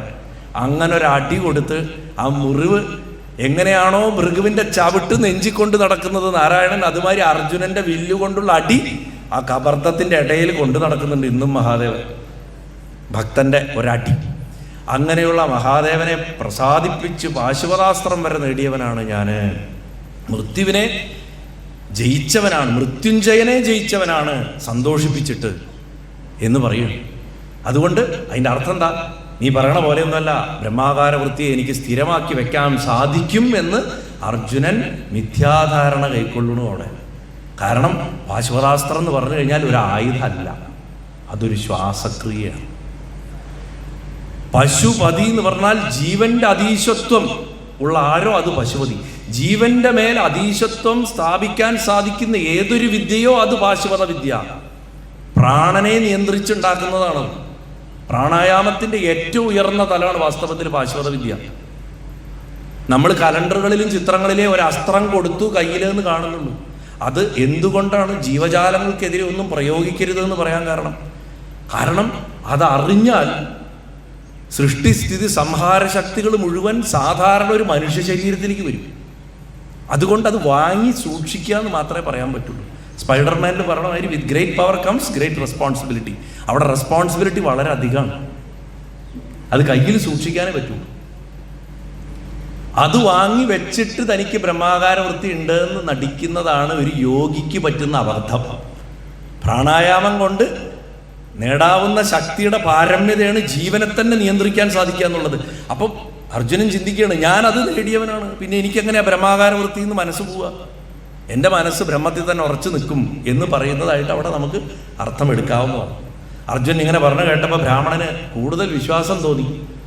അത് ആ ഉറച്ചിട്ടൊരാൾ പറയുമ്പോൾ എപ്പോഴും എന്തൊക്കെ നമ്മൾ എതിർപ്പ് പറഞ്ഞാലും ഒരാൾ അത്രയും, നമ്മൾ പറയില്ല അയാൾ അത്രയും ഉറപ്പിച്ച് പറഞ്ഞോണ്ടാട്ടോ ഞാൻ അയാളത് ഏൽപ്പിച്ചത്, എന്നിട്ട് അയാൾ എന്നെ പറ്റിച്ചല്ലോ എന്നല്ലേ നമ്മൾ പറയാറ്. അതേപോലെ ഇവിടെ അർജുനന്റെ വാക്കുകൾ, ആ പൗരുഷം, പിന്നെ അർജുനൻ പറയണ സ്ഥലം ഏതാ? ഇവരൊക്കെ കാണാത്രേ പറയണത്. കഥകളിൽ അത് ഒറ്റയ്ക്കാണ് പറയണത്, പക്ഷെ ഇവിടെ സഭയിലാണ് പറഞ്ഞത് എന്നാണ്. ആ സഭയിൽ ഇത് പറയണ കേട്ട് കഴിഞ്ഞപ്പോൾ ഇത്രയും പേരുടെ മുന്നിൽ പറഞ്ഞ് ഭഗവാനും അപ്പോഴും ഭഗവാൻ മിണ്ടാണ്ടിരിക്കുന്നുണ്ട്. അപ്പോൾ എന്താണെങ്കിലും അത് നടക്കും എന്നുള്ളൊരു വിശ്വാസം വന്നതുകൊണ്ട് ബ്രാഹ്മണൻ അർജുനൻ്റെ അടുത്ത്, ശരി എന്നാൽ അങ്ങനെ ആവട്ടെ, എൻ്റെ ഭാര്യ ഇനി ഗർഭം ധരിക്കുന്ന സമയത്ത് ഞാൻ അങ്ങേ അറിയിച്ചു കൊള്ളാം, പ്രസവ സമയം എടുക്കുമ്പോൾ എന്ന് പറഞ്ഞിട്ട് അവിടുന്ന് പോവുകയും ചെയ്തു. ആ കാലക്രമേണ അജിരേണ സ്ത്രീ, ബ്രാഹ്മണ സ്ത്രീ 10ാമത്തെ ഗർഭം ധരിച്ചു. അങ്ങനെ 10ാമത്തെ ഗർഭം ധരിച്ചപ്പോൾ ഓടി അർജുനൻ്റെ അടുത്ത് ബ്രാഹ്മണൻ വരുന്നു. ബ്രാഹ്മണൻ പറഞ്ഞു, അർജുന, എൻ്റെ സന്താനത്തെ മൃത്യുവിൽ നിന്ന് രക്ഷിച്ചാലും എന്നാണ് ആദ്യം തന്നെ പറയണത്. ഒരു യോഗിയുടെ അടുത്ത് ചെന്നിട്ട് പറയാണ്, ആ ബ്രഹ്മാകാര വൃത്തിയെ നിലനിർത്തി തരണം എന്ന് യോഗസിദ്ധികളുള്ള ഒരാളോട് ചെന്ന് പറയണം. പക്ഷെ അയാൾക്ക് യഥാർത്ഥത്തിൽ ആ ബ്രഹ്മത്തിൽ ഉറച്ചു നിൽക്കുന്നൊരു മനസ്സുണ്ടോ എന്നുള്ളത് ഇനിയും തെളിയിക്കപ്പെടേണ്ടതായിട്ടായിരിക്കണം. അർജുനൻ വേഗം തന്നെ എന്ത് ചെയ്തു? അദ്ദേഹത്തിൻ്റെ രീതികളനുസരിച്ചിട്ട് ശുദ്ധജലം എടുത്തു, ആചമനം ചെയ്തു. ആചമനം ചെയ്തിട്ട് മഹാശിവഭക്തനാണ്. ഭഗവാനും അർജുനനും ശിവനെ പൂജിച്ചിട്ടേ എന്തും തുടങ്ങിയിരുന്നുള്ളൂ. മഹാഭാരതം വായിച്ചു കഴിഞ്ഞാൽ ശിവനെ എത്ര തവണയാണ് കൃഷ്ണൻ പൂജിക്കണമെന്ന് നമുക്ക് പറയാൻ പറ്റില്ല. അത് ഇന്ന് കേൾക്കുമ്പോൾ പല ആൾക്കാർക്ക് ഇഷ്ടപ്പെടില്ല. അങ്ങോട്ട് ഞാനതൊന്നും ശ്രദ്ധിക്കാറില്ല. കൃഷ്ണൻ രുദ്രൻ ജപിച്ചതൊക്കെ ഞാൻ വിസ്തരിച്ച് തന്നെ പറയാറുണ്ട്. ആ ഭേദഭാവം മനസ്സിൽ നിന്ന് പോവുക എന്നുള്ളതാണ് പ്രധാനം. അപ്പോൾ അവിടെ ആ മഹാദേവനെ സ്മരിച്ചിട്ട് സാഷ്ടാംഗം നമസ്കരിച്ചിട്ട് തൻ്റെ ഗാന്ധീവം ധരിച്ച് ബ്രാഹ്മണൻ്റെ വീട്ടിൽ ചെന്നിട്ട്, വീട്ടിൻ്റെ ഉള്ളിൽ പ്രസവം വേണ്ട, പുറത്ത് പറമ്പിൽ സ്ഥലമുണ്ടോ നോക്കിയിട്ട് നല്ല ശുദ്ധമായിട്ടൊരു സ്ഥലത്ത് തീർത്ഥമൊക്കെ തെളിച്ചിട്ട് അസ്ത്രങ്ങൾ കൊണ്ട് ഒരു കൂടാരം കൊണ്ട് ഉണ്ടാക്കി, ഒരു സൂതികാഗൃഹം, ഒരു പേറ്റുമുറി ഉണ്ടാക്കിയിട്ട് അതിൻ്റെ അകത്തേക്ക് ആ ബ്രാഹ്മണ സ്ത്രീയെ പ്രവേശിപ്പിച്ച് അതിൻ്റെ വാതിൽ ശരങ്ങൾ കൊണ്ടുണ്ടാക്കി അതടച്ച് ആ ഗാന്ധീവധാരിയായിട്ടുള്ള അർജുനൻ പഞ്ചാക്ഷരം ജപിച്ചുകൊണ്ട് അതിൻ്റെ പുറത്ത് നിന്നു എന്നാണ്. അങ്ങനെ കുറച്ച് നേരം കഴിഞ്ഞപ്പോഴേക്കും അവർക്ക് പേറ്റുനോവൊക്കെ തുടങ്ങി, അതിൻ്റെ ശബ്ദങ്ങളൊക്കെ കേൾക്കാൻ തുടങ്ങി. അർജുനന് ആകാംക്ഷയായി. ബ്രാഹ്മണൻ പ്രാർത്ഥിച്ചുകൊണ്ട് ഊലാത്തുന്നുണ്ട് പുറത്ത്. അങ്ങനെ അകത്ത് കുട്ടിയുടെ കരച്ചിൽ കേൾക്കും എന്ന് പ്രതീക്ഷിച്ചിരിക്കുന്ന സമയത്ത് ഉറക്കെയുള്ളൊരു കരച്ചിലാണ് കേൾക്കുന്നത്, ആ അമ്മയുടെ.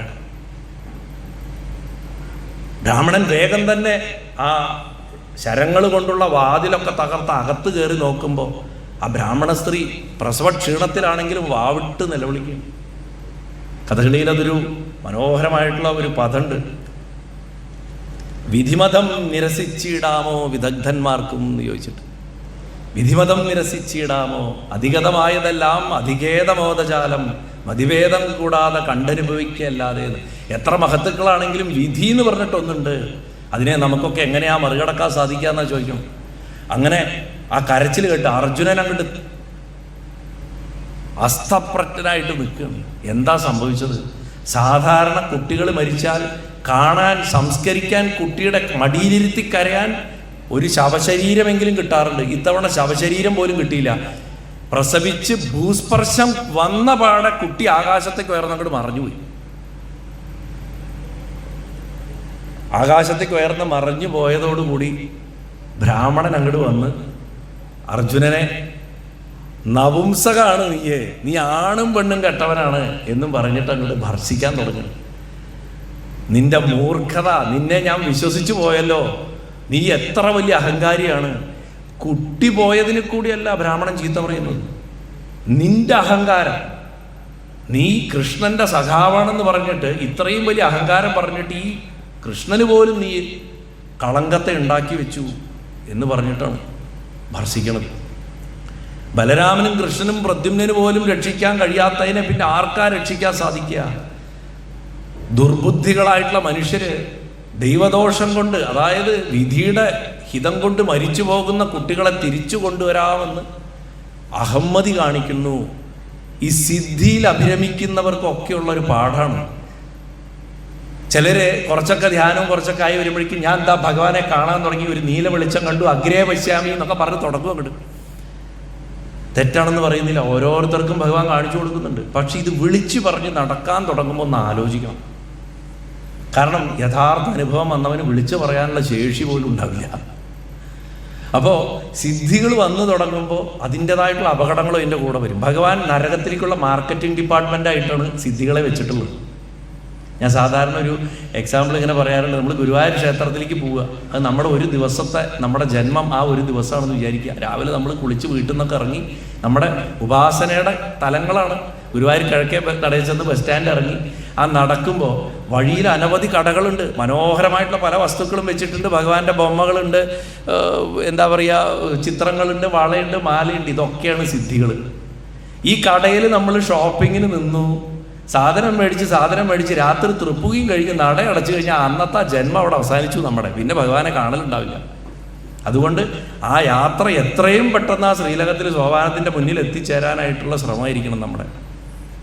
ബാക്കി വഴിയിലുള്ള നമ്മുടെ ക്യൂവിൽ നിൽക്കലും നീങ്ങൂ എന്ന് പറയലും പിടിച്ച് തള്ളലും ഒക്കെ നമ്മുടെ കർമ്മഫലം അനുസരിച്ചിട്ടിരിക്കും.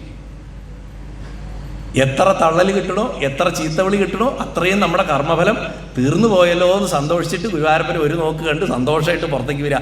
ആ ചീത്ത വിളിച്ചവൻ ആ കർമ്മഫലം പോയി എന്ന് കരുതുക. അങ്ങനെ പോകേണ്ടതാണ്.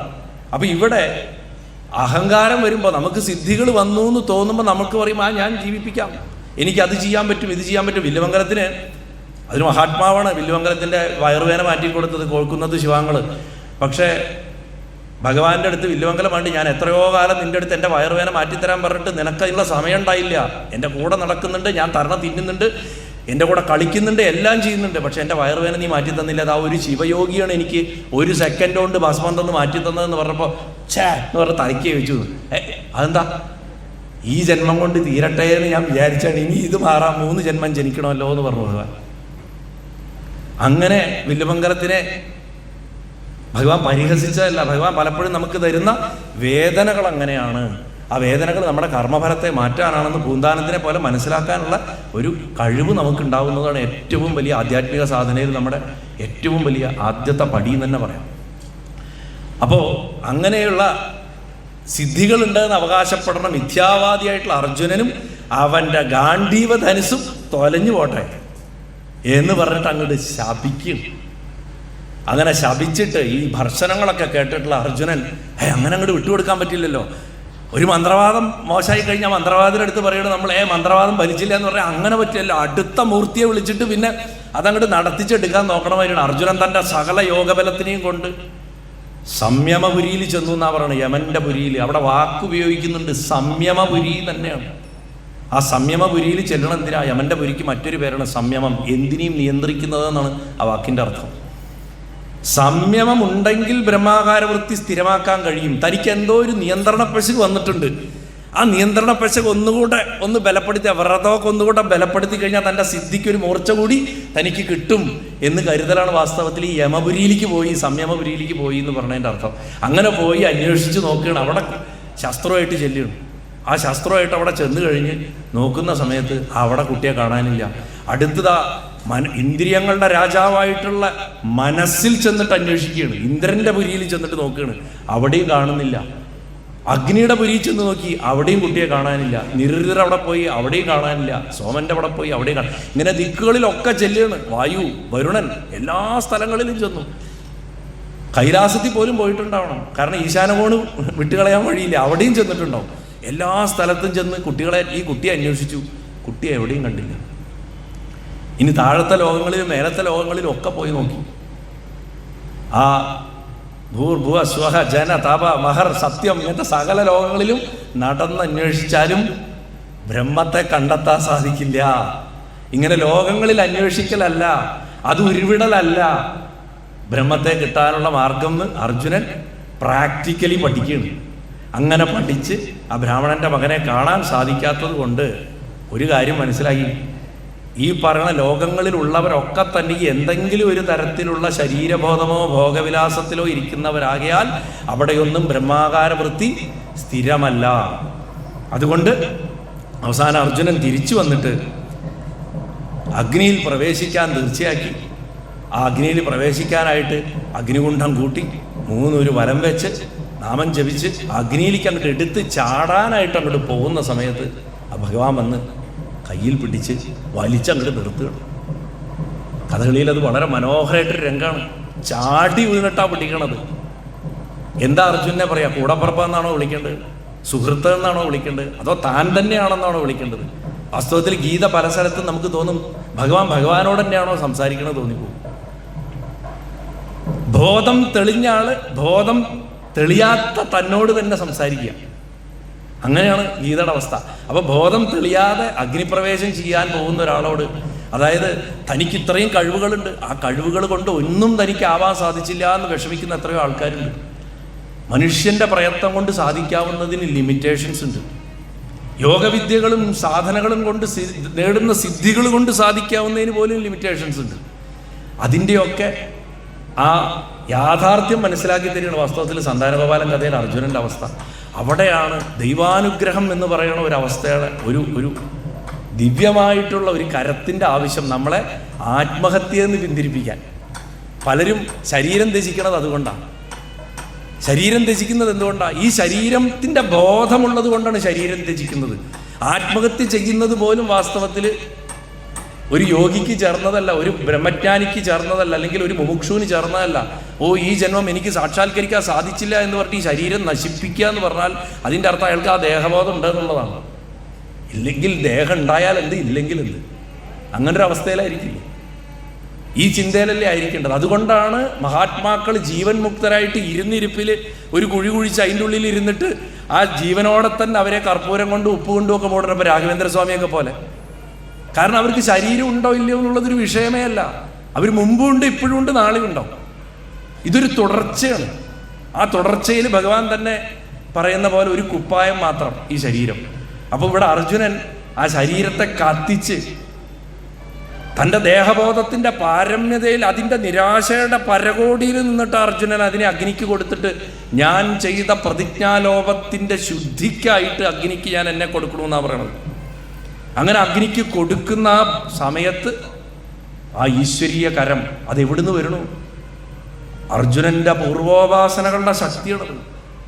അർജുനൻ വെറും നരനായതുകൊണ്ട് മാത്രമല്ല, നരൻ ഒരു പാത്രമാണ്, നാരായണൻ അതിൽ ഒഴിച്ചു വെക്കപ്പെടേണ്ട ജലമാണ്. അങ്ങനെ നാരായണനെ നിറച്ചിരിക്കുന്ന ജലപാത്രമാണ് വാസ്തവത്തിൽ അർജുനൻ. അതുകൊണ്ടാണ് അർജുനന് ആ ആപൽ ഘട്ടത്തിൽ ഭഗവാൻ കൈപിടിച്ചത്. ദ്രൗപദി ചോദിക്കേണ്ടി വന്നു, ദ്രൗപദിക്ക് എന്നെ രക്ഷിക്കണേ കൃഷ്ണ എന്ന്. ഇവിടെ കൃഷ്ണ എന്ന് വിളിച്ചിട്ട് പോലുമില്ല. അർജുനന്റെ ഭാഗ്യം ആലോചിച്ചു നോക്കൂ. അർജുനന്റെ ഭാഗ്യം.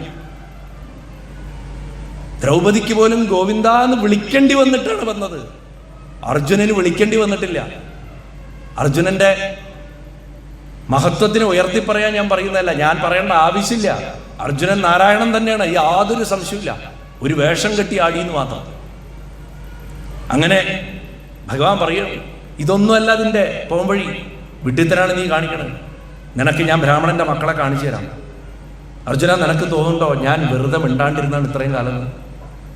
ഒരു കാരണമുള്ളതുകൊണ്ടാണ് ഞാൻ മിണ്ടാണ്ടിരുന്നത്. പക്ഷെ അത് നിനക്കൊരു വാക്കാലെ പറഞ്ഞാൽ മനസ്സിലാവില്ല. ഒരു പുറപ്പെടാം എന്ന് പറഞ്ഞ് വിളിക്കുകയാണ്. അപ്പോഴും അർജുനൻ പറയണം, ഇല്ല ഭഗവാനെ, ഞാൻ പ്രതിജ്ഞ തെറ്റിച്ചു, അങ്ങയുടെ പേര് പോലും ഞാൻ കളങ്കപ്പെടുത്തി. അങ്ങിരിക്കെ ഞാൻ താൻ പോരിമ പറഞ്ഞു. അങ്ങിരിക്കെ ഞാൻ പറഞ്ഞു എനിക്ക് ചത്ത കുട്ടികളെ ജീവിപ്പിക്കാൻ സാധിക്കും, തിരിച്ചു കൊണ്ടുവരാൻ സാധിക്കും എന്ന് ഞാൻ അഹങ്കാരം പറഞ്ഞു. എനിക്ക് അഗ്നിശുദ്ധി വരുത്തിയേ പറ്റൂ. ഭഗവാൻ വീണ്ടും പറഞ്ഞു, അല്ല, ഒരിക്കലും അല്ല. നിനക്ക് തോന്നുകയാണ് ലോകം നിന്നെ ഭർഷിക്കുകയാണെന്ന്. ഇന്ന് നിന്നെ കുറ്റം പറയുന്ന, ഇന്ന് നിന്നെ അപമാനിക്കുന്ന ലോകം നാളെ നിന്നെ പുകഴ്ത്തും. നീ എൻ്റെ കൂടെ വരൂ. ഭഗവാൻ നമ്മളെ വിളിക്കുക. ജീവിതത്തിൽ നമ്മൾ തളർന്നു വീഴുമ്പോൾ ലോകം മുഴുവൻ നമ്മളെ നോക്കി ചിരിക്കണു, കളിയാക്കണു, സങ്കടപ്പെടുത്തണു എന്നൊക്കെ പറഞ്ഞ് നമ്മൾ ആത്മഹത്യയുടെ വക്കിലെത്തി നിൽക്കുമ്പോൾ ഭഗവാൻ നമ്മളോട് പറയണേ, അരുത്, ഞാൻ കൂടെയുണ്ട്, വരൂ എൻ്റെ കൂടെ. നാളെ നിന്നെ പുകഴ്ത്തി പറയുന്ന തരത്തിലേക്ക് ഞാൻ നിന്നെ ഉയർത്തും എന്ന് പറഞ്ഞിട്ട് വിളിച്ചുകൊണ്ട് പോകുന്നു. ഈ നിന്ദിക്കുന്നവരൊക്കെ നിന്റെ വിമല കീർത്തിയെ പാടാൻ തുടങ്ങുന്ന പറയണം.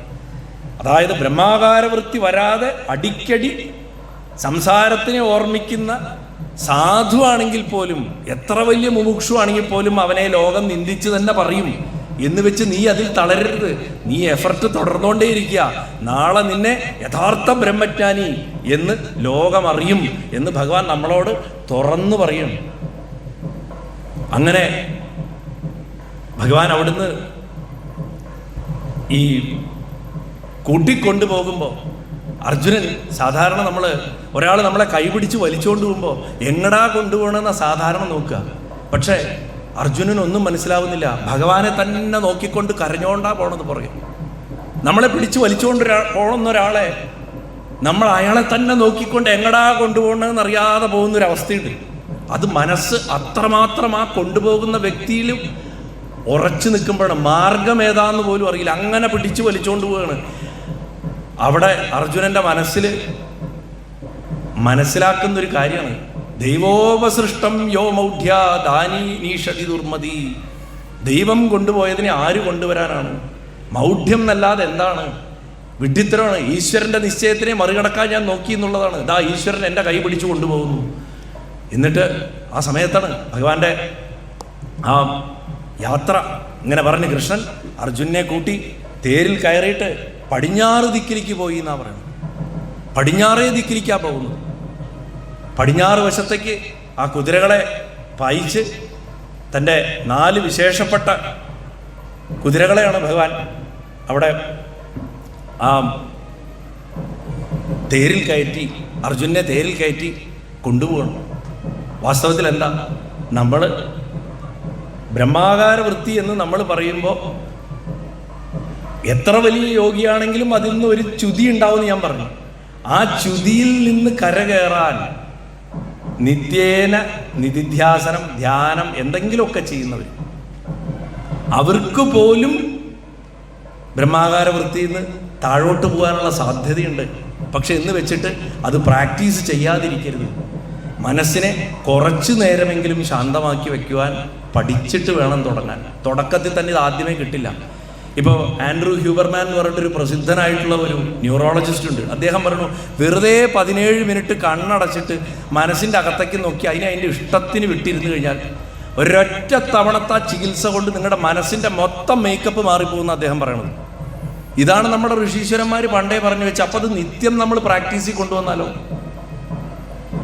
അർജുനനെ ഭഗവാൻ തേരിൽ കയറ്റുന്നു എന്ന് പറയുന്നതിൻ്റെ അർത്ഥം ആ അവസ്ഥയിൽ പോലും ച്യുതി വന്ന ഒരു യോഗിയെ വീണ്ടും യഥാർത്ഥ ധ്യാനത്തിൻ്റെ വഴിയിലേക്ക് കൊണ്ടുവരുന്നു എന്ന് അർത്ഥാക്കിയാൽ മതി. നമ്മളും കൂടെ ആ തേര് കയറുക, അതാ നമ്മൾ ചെയ്യേണ്ടത്.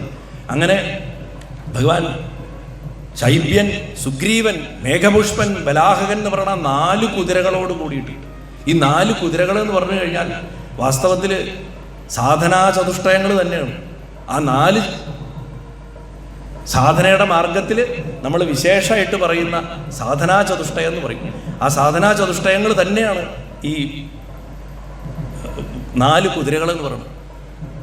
ഒന്ന് വിവേകം, ഒരു കാര്യം വിവേചിച്ചറിയാനുള്ള കഴിവ്. രണ്ടാമത്തെ കഴിവ് വൈരാഗ്യം, രാഗമില്ലാത്ത അവസ്ഥ. ഒരു കാര്യം ഇങ്ങനെ ആവണം എന്നുള്ള നമ്മുടെ നിർബന്ധ ബുദ്ധിയാണ് രാഗം. അതില്ലാണ്ട് വരുമ്പോൾ നമുക്കൊരു അളക്കവും മറിച്ചിലൊക്കെ ഉണ്ടാവും. അതാണ് ദ്വേഷം. ഇതാണ് രാഗദ്വേഷം. ഞാൻ വിചാരിക്കണമാതിരി കാര്യം നടക്കണം എന്നുള്ള ചിന്തയാണ് യഥാർത്ഥ രാഗം. അത് അങ്ങനെ അല്ലാതെ വരുമ്പോൾ ഉണ്ടാവണ ദ്വേഷം. ഇതിന്ന് വിട്ടു നിൽക്കലാണ് വൈരാഗ്യം. ഇനി ഇതിനൊക്കെ പുറമെ മൂന്നാമത്തെ ഷഡ് സമ്പത്ത് പറഞ്ഞിട്ട് 6 സമ്പത്തുകളുണ്ട്. ഒന്ന് സാമം അല്ലെങ്കിൽ സമമായിട്ടിരിക്കുക. സമമായിട്ടിരിക്കുക എന്ന് പറഞ്ഞാൽ മനസ്സിൻ്റെ നിയന്ത്രണം. ദമമായിട്ടിരിക്കുക എന്ന് പറയുന്ന അവസ്ഥ ഇന്ദ്രിയങ്ങളുടെ നിയന്ത്രണം. ഉപരതി, എല്ലാറ്റിനും മനസ്സിനെ വലിച്ചു നിർത്താനുള്ള കഴിവ്. നേരത്തെ ഞാൻ രമണ മഹർഷിയുടെ കാര്യം പറഞ്ഞു. തൊടയിൽ ഓപ്പറേഷൻ നടത്തുമ്പോൾ അനസ്തേഷ്യ കൊടുക്കണ്ട പറഞ്ഞു. മനസ്സിനെ അവിടുന്ന് വലിച്ചു നിർത്തി, വേദന അറിഞ്ഞില്ല. അതേപോലെ തിദിക്ഷ, എന്തും സഹിക്കാനുള്ള കഴിവ്. ശ്രദ്ധ, ഉറച്ചു നിൽക്കുക. എങ്ങനത്തെ ശ്രദ്ധ എന്ന് പറഞ്ഞാൽ വെറുതെ കേട്ടോണ്ടിരിക്കുന്നതല്ല. ഒരു കാര്യം അറിഞ്ഞതിന് ശേഷം അതിനെ പരീക്ഷണ നിരീക്ഷണങ്ങളിൽ കൂടെ ഉറപ്പിച്ചറിഞ്ഞതിന് ശേഷം അതിൽ മനസ്സുറപ്പിച്ച് നിർത്തുന്നതാണ് യഥാർത്ഥ ശ്രദ്ധ. അതുകൂടാതെ സമാധാനം. സമാധാനം എന്ന് പറഞ്ഞാൽ കേന്ദ്രീകരിച്ചിട്ടുള്ള ഏകാഗ്രതയോട് കൂടിയിട്ടിരിക്കുക. മനസ്സിനെ നിരന്തരമായിട്ട് ഒരേ പോയിന്റിൽ നിർത്താൻ സാധിക്കുക. ഇങ്ങനെ 6 സമ്പത്തുകളിൽ മൂന്നാമത്തെ കുതിര, 4ാമത്തെ കുതിര മുമുക്ഷുത്വം തന്നെ. അതായത് മോക്ഷം കിട്ടണം എന്നുള്ള ഉത്കടമായിട്ടുള്ള ആഗ്രഹം. ഈ ആഗ്രഹത്തിനെ എത്രത്തോളം വളർത്തണോ അത്രത്തോളം നമ്മൾ ആ കുതിര അങ്ങോട്ട് കുതിക്കും. പക്ഷെ ഇവിടെ സംഭവിക്കണം എന്താ വെച്ചാൽ ആ കുതിരകൾക്ക് പോലും കണ്ണ് കാണാൻ പറ്റാത്ത വിധം ഇരുട്ടിലേക്ക് കയറാൻ തുടങ്ങി. ധ്യാനിച്ചു തുടങ്ങുമ്പോൾ ആദ്യം ഇരുട്ടാകാണ്, ഒന്നും കാണില്ല. കണ്ണടച്ചിരിക്കുമ്പോൾ ഒന്നും കാണില്ല, വെറും ഇരുട്ട് മാത്രമായിരിക്കും. അപ്പോൾ പലരും വിചാരിക്കും വെറും ഇരുട്ട് മാത്രമാണല്ലോ ഞാൻ കാണുന്നതെന്ന് വിചാരിക്കും. ആ ഇരുട്ട് കാണുന്ന സമയത്താണ് ഭഗവാൻ സുദർശനത്തിനെ ഇറക്കുന്നത്. എന്താ സുദർശനം? സമ്യക് ദർശനം സുദർശനം എന്നാണ്. എല്ലാറ്റിലും ബ്രഹ്മത്തെ കാണാനുള്ള ആ നിരന്തരമായിട്ടുള്ള പ്രാക്ടീസ്, അതാണ് സുദർശനം. അത് നല്ല വഴി കാണിച്ചു തരിക എന്നുള്ളതാണ്. എല്ലാറ്റിനെയും ഒന്നുപോലെ കാണാൻ സാധിക്കുക. മനസ്സിൽ വരുന്ന എന്ത് വിചാരങ്ങളെയും, ഇത് മോശം വിചാരം, അത് നല്ല വിചാരം, ഇത് ഭഗവാനെ കുറിച്ചുള്ള വിചാരം, അത് കഴിക്കുന്ന മാംസഭക്ഷണത്തിനെ കുറിച്ചുള്ള വിചാരം, ഇത് ലൈംഗികതയെക്കുറിച്ചുള്ള വിചാരം, അത് ഭാഗവതം കേൾക്കുന്ന വിചാരം ഇങ്ങനത്തെ യാതൊരു വിധത്തിലുള്ള വേർതിരിവ് ചിന്തകളില്ലാണ്ട് മനസ്സിൽ വരുന്നത് മുഴുവൻ ഇങ്ങനെ കണ്ടോണ്ടിരിക്കുക, ഒന്നും ബാധിക്കാത്ത അവസ്ഥയിലിരിക്കുക. ഇങ്ങനെ ഇരുന്ന് വരുമ്പോൾ മനസ്സങ്ങോട്ട് ഉറച്ച് ഒരു സൂക്ഷ്മമായിട്ടുള്ള പോയിന്റിലേക്ക് അങ്ങോട്ട് എത്തും. ഇതാണ് സുദർശനം. സുദർശനമാണ് അപ്പോൾ പിന്നെ വഴി കാണിക്കണത്. മുന്നിൽ ഇങ്ങനെ പോയിക്കൊണ്ടിരിക്കുകയാണ്. ആ ഘോരാന്ധകാരത്തിനെ കീറി മുറിച്ചുകൊണ്ട് അർജുനൻ തന്നെ ഭയപ്പെട്ടു പോകും. കുതിരകൾക്കേ വഴി അറിയുന്നില്ല. അങ്ങനെ മുന്നോട്ട് കൊണ്ടുപോയിക്കൊണ്ടിരിക്കുമ്പോൾ വിഷയങ്ങളിലേക്ക് ഓടിക്കൊണ്ടിരിക്കണ മനസ്സിനെ പറഞ്ഞു മനസ്സിലാക്കി ഏകാഗ്രമാക്കിയിട്ട്, അല്ലയോ മനസ്സേ, ഈ മിഥ്യാവിചാരം കൊണ്ടൊക്കെ നിനക്ക് ഒരു ലാഭമില്ല. സ്വന്തം ദേഹം പോലും നിലനിൽക്കില്ല. ദേഹം പോലും നമ്മുടെ അല്ല. അതുകൊണ്ടാണ് നമ്മൾ നമസ്കരിക്കണം, ഭഗവാന്റെ മുന്നിലേക്ക് ഇട്ടുകൊടുക്കണം. എന്നാ എടുത്തോ എടുത്തോ എടുത്തോ പറഞ്ഞിട്ട് സാഷ്ടാംഗം നമ്മൾ നമസ്കരിക്കുന്നത് ഈ ദേഹം പോലും നമ്മുടെ അല്ല എന്നുള്ള ചിന്ത ഉള്ളതുകൊണ്ടാണ്. അതിനാണ് നമസ്കരിക്കേണ്ടത്. എന്നാ ഭഗവാനെ എടുത്തോ എന്നെ എന്ന് പറഞ്ഞു കൊടുക്കണം. അങ്ങനെ കൊടുത്ത് അഭ്യാസം കൊണ്ടും വൈരാഗ്യം കൊണ്ടും മനസ്സാകണ കുതിരയെ വശത്താക്കി തൂക്കിക്കൊല്ലാൻ പോകുന്ന ഒരാൾക്ക് എന്തു സുഖം കൊടുക്കാന്ന് പറഞ്ഞു കഴിഞ്ഞാൽ അയാളുടെ മനസ്സിൽ അതവിടെ കിടക്കും. അതിന് ഒരു നെഗറ്റീവ് രീതിയിൽ പറയല. പണ്ട് ഞാൻ മമ്മിയൂർ അമ്പലത്തിൽ പറഞ്ഞു, മരിക്കാൻ പഠിക്കുന്നതാണ് ഏറ്റവും വലിയ ആധ്യാത്മിക വിദ്യാഭ്യാസം എന്ന്. നന്നായി മരിക്കാൻ പഠിക്കുക. എന്നോട് ചോദിച്ചാൽ ശരത്ത് എന്തായി പറയണത്? മരിക്കാൻ പഠിക്കുക, ഒരു മോശം ഇതൊക്കെയാ പറയുക, അതിരുത്തരത്തിൻ്റെ അവിടെ വന്നിട്ട് എന്നൊക്കെ ചോദിച്ചു എന്നോട് ചെല്ലിട്ട്. ഞാൻ പറഞ്ഞു സത്യമാണ്, നന്നായി മരിക്കാൻ പഠിക്കുക എന്നുള്ളതാണ് നമ്മളെ ഋഷിമാർ മുഴുവൻ പഠിപ്പിച്ചത്. ഈ ശരീരത്തിനെ എങ്ങനെ ഒരു ഞെട്ടുന്ന് പഴുത്ത പഴം പോലെ അങ്ങോട്ട് വിട്ടുപോവുക. മൃത്യുഞ്ജയ മന്ത്രം ചെല്ലുന്നതിൻ്റെ അർത്ഥം എന്താ? മരിക്കാൻ പഠിപ്പിക്കുകയാണ്. അല്ലാണ്ട് മരണത്തിനെ നമ്മൾ പറഞ്ഞ അർത്ഥത്തിൽ ജയിപ്പിക്കാനല്ല. അത് ശ്രീരാമകൃഷ്ണദേവൻ പറയണു, കള്ളു കുടിച്ച് ഉന്മത്തനായിട്ടുള്ള ഒരുത്തൻ്റെ വസ്ത്രം അഴിഞ്ഞു പോകുന്നത് പോലും അവൻ അറിയുന്നില്ല എന്ന്. അതുപോലെ വേണത്ര നമ്മുടെ ശരീരം കടന്നു പോകാൻ.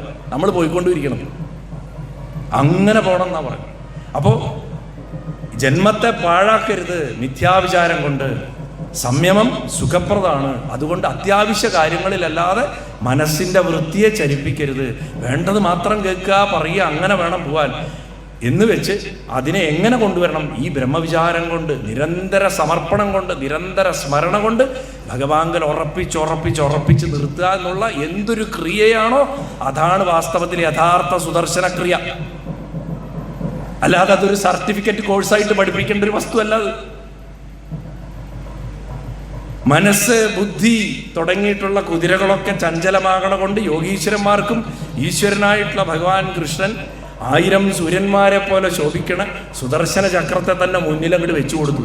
ആ പ്രകാശത്തിൻ്റെ ശക്തിയിൽ ആ മഹാന്ധകാരം നീങ്ങിപ്പോയിട്ട് എങ്ങനെയാണോ ശ്രീരാമസ്വാമിയുടെ ബാണം അസുരന്മാരുടെ പടകളെ ഛിന്ന ഭിന്നമാക്കി കൊണ്ടുപോയത്, അതുപോലെ സുദർശനം ആ അന്ധകാരത്തിനെ തകർത്തെറിഞ്ഞുകൊണ്ട് ജ്യോതിർമയമായിട്ടുള്ളൊരു പ്രദേശത്തേക്ക് പ്രവേശിച്ചു എന്നാണ് പറയണത്. പ്രകാശത്തിൻ്റെ ഒരു പർവ്വതം പോലുള്ളൊരു പ്രദേശം, സകല സംശയങ്ങളും ഇല്ലാതായിത്തീരുന്ന ഒരു പ്രദേശം, എല്ലാത്തരം കുണ്ഠതകളും സംശയങ്ങളും ഇല്ലാത്ത വികുണ്ഠമായിട്ടുള്ളൊരു പ്രദേശം, വൈകുണ്ഠം എന്ന് പേരുള്ളൊരു പ്രദേശത്തേക്ക് അത് പ്രവേശിച്ചു. വാസ്തവത്തിൽ വൈകുണ്ഠം എന്ന് പറയുന്നത് നമ്മൾ കരുതുന്ന പോലെ ഒരു ലോകമല്ല. നമ്മുടെ സകല സംശയങ്ങളും അവസാനിക്കുന്ന ബ്രഹ്മാനന്ദത്തിൻ്റെ അവസ്ഥയാണ് വൈകുണ്ഠം എന്ന് പറയുന്നത്. ആ അവസ്ഥയിലേക്ക് പ്രവേശിക്കുകയാണ്. അങ്ങനെ ആ ധ്യാനം ശരിക്കും തുടക്കത്തിൽ സാധിക്കാത്തൊരാൾക്ക് എങ്ങനെയാണോ ആ ആദ്യത്തെ സ്ഫുരണം, അഗ്രേ പശ്യാമി തേജോ നിബിഡതരകളായാവലി ലോഭനി എന്ന് പറഞ്ഞിട്ടുണ്ടാവുമ്പോഴും ഒരു ഉൾക്കിടലുണ്ടാവും. ആദ്യം നമ്മൾ ഇരുട്ട് കണ്ട്, തുടക്കക്കാരൻ ആദ്യം ഇരുട്ട് കാണുമ്പോഴും പേടിയുണ്ടാവും. വെളിച്ചത്തിൻ്റെ ആദ്യത്തെ സ്ഫുരണം നമ്മുടെ കണ്ണിൽ അടിക്കുമ്പോഴും നമുക്കൊരു ഭയം ഉണ്ടാവും. യോഗിയുടെ മനസ്സൊന്ന് വിറയ്ക്കും ആ സമയത്ത്. അതുപോലെ അർജുനനൊരു വിറയ്ക്കും. ആ വൈകുണ്ഠത്തിലേക്ക് പ്രവേശിക്കുന്ന സമയത്ത് അർജുനനൊന്ന് വിറയ്ക്കുന്ന പറഞ്ഞത്.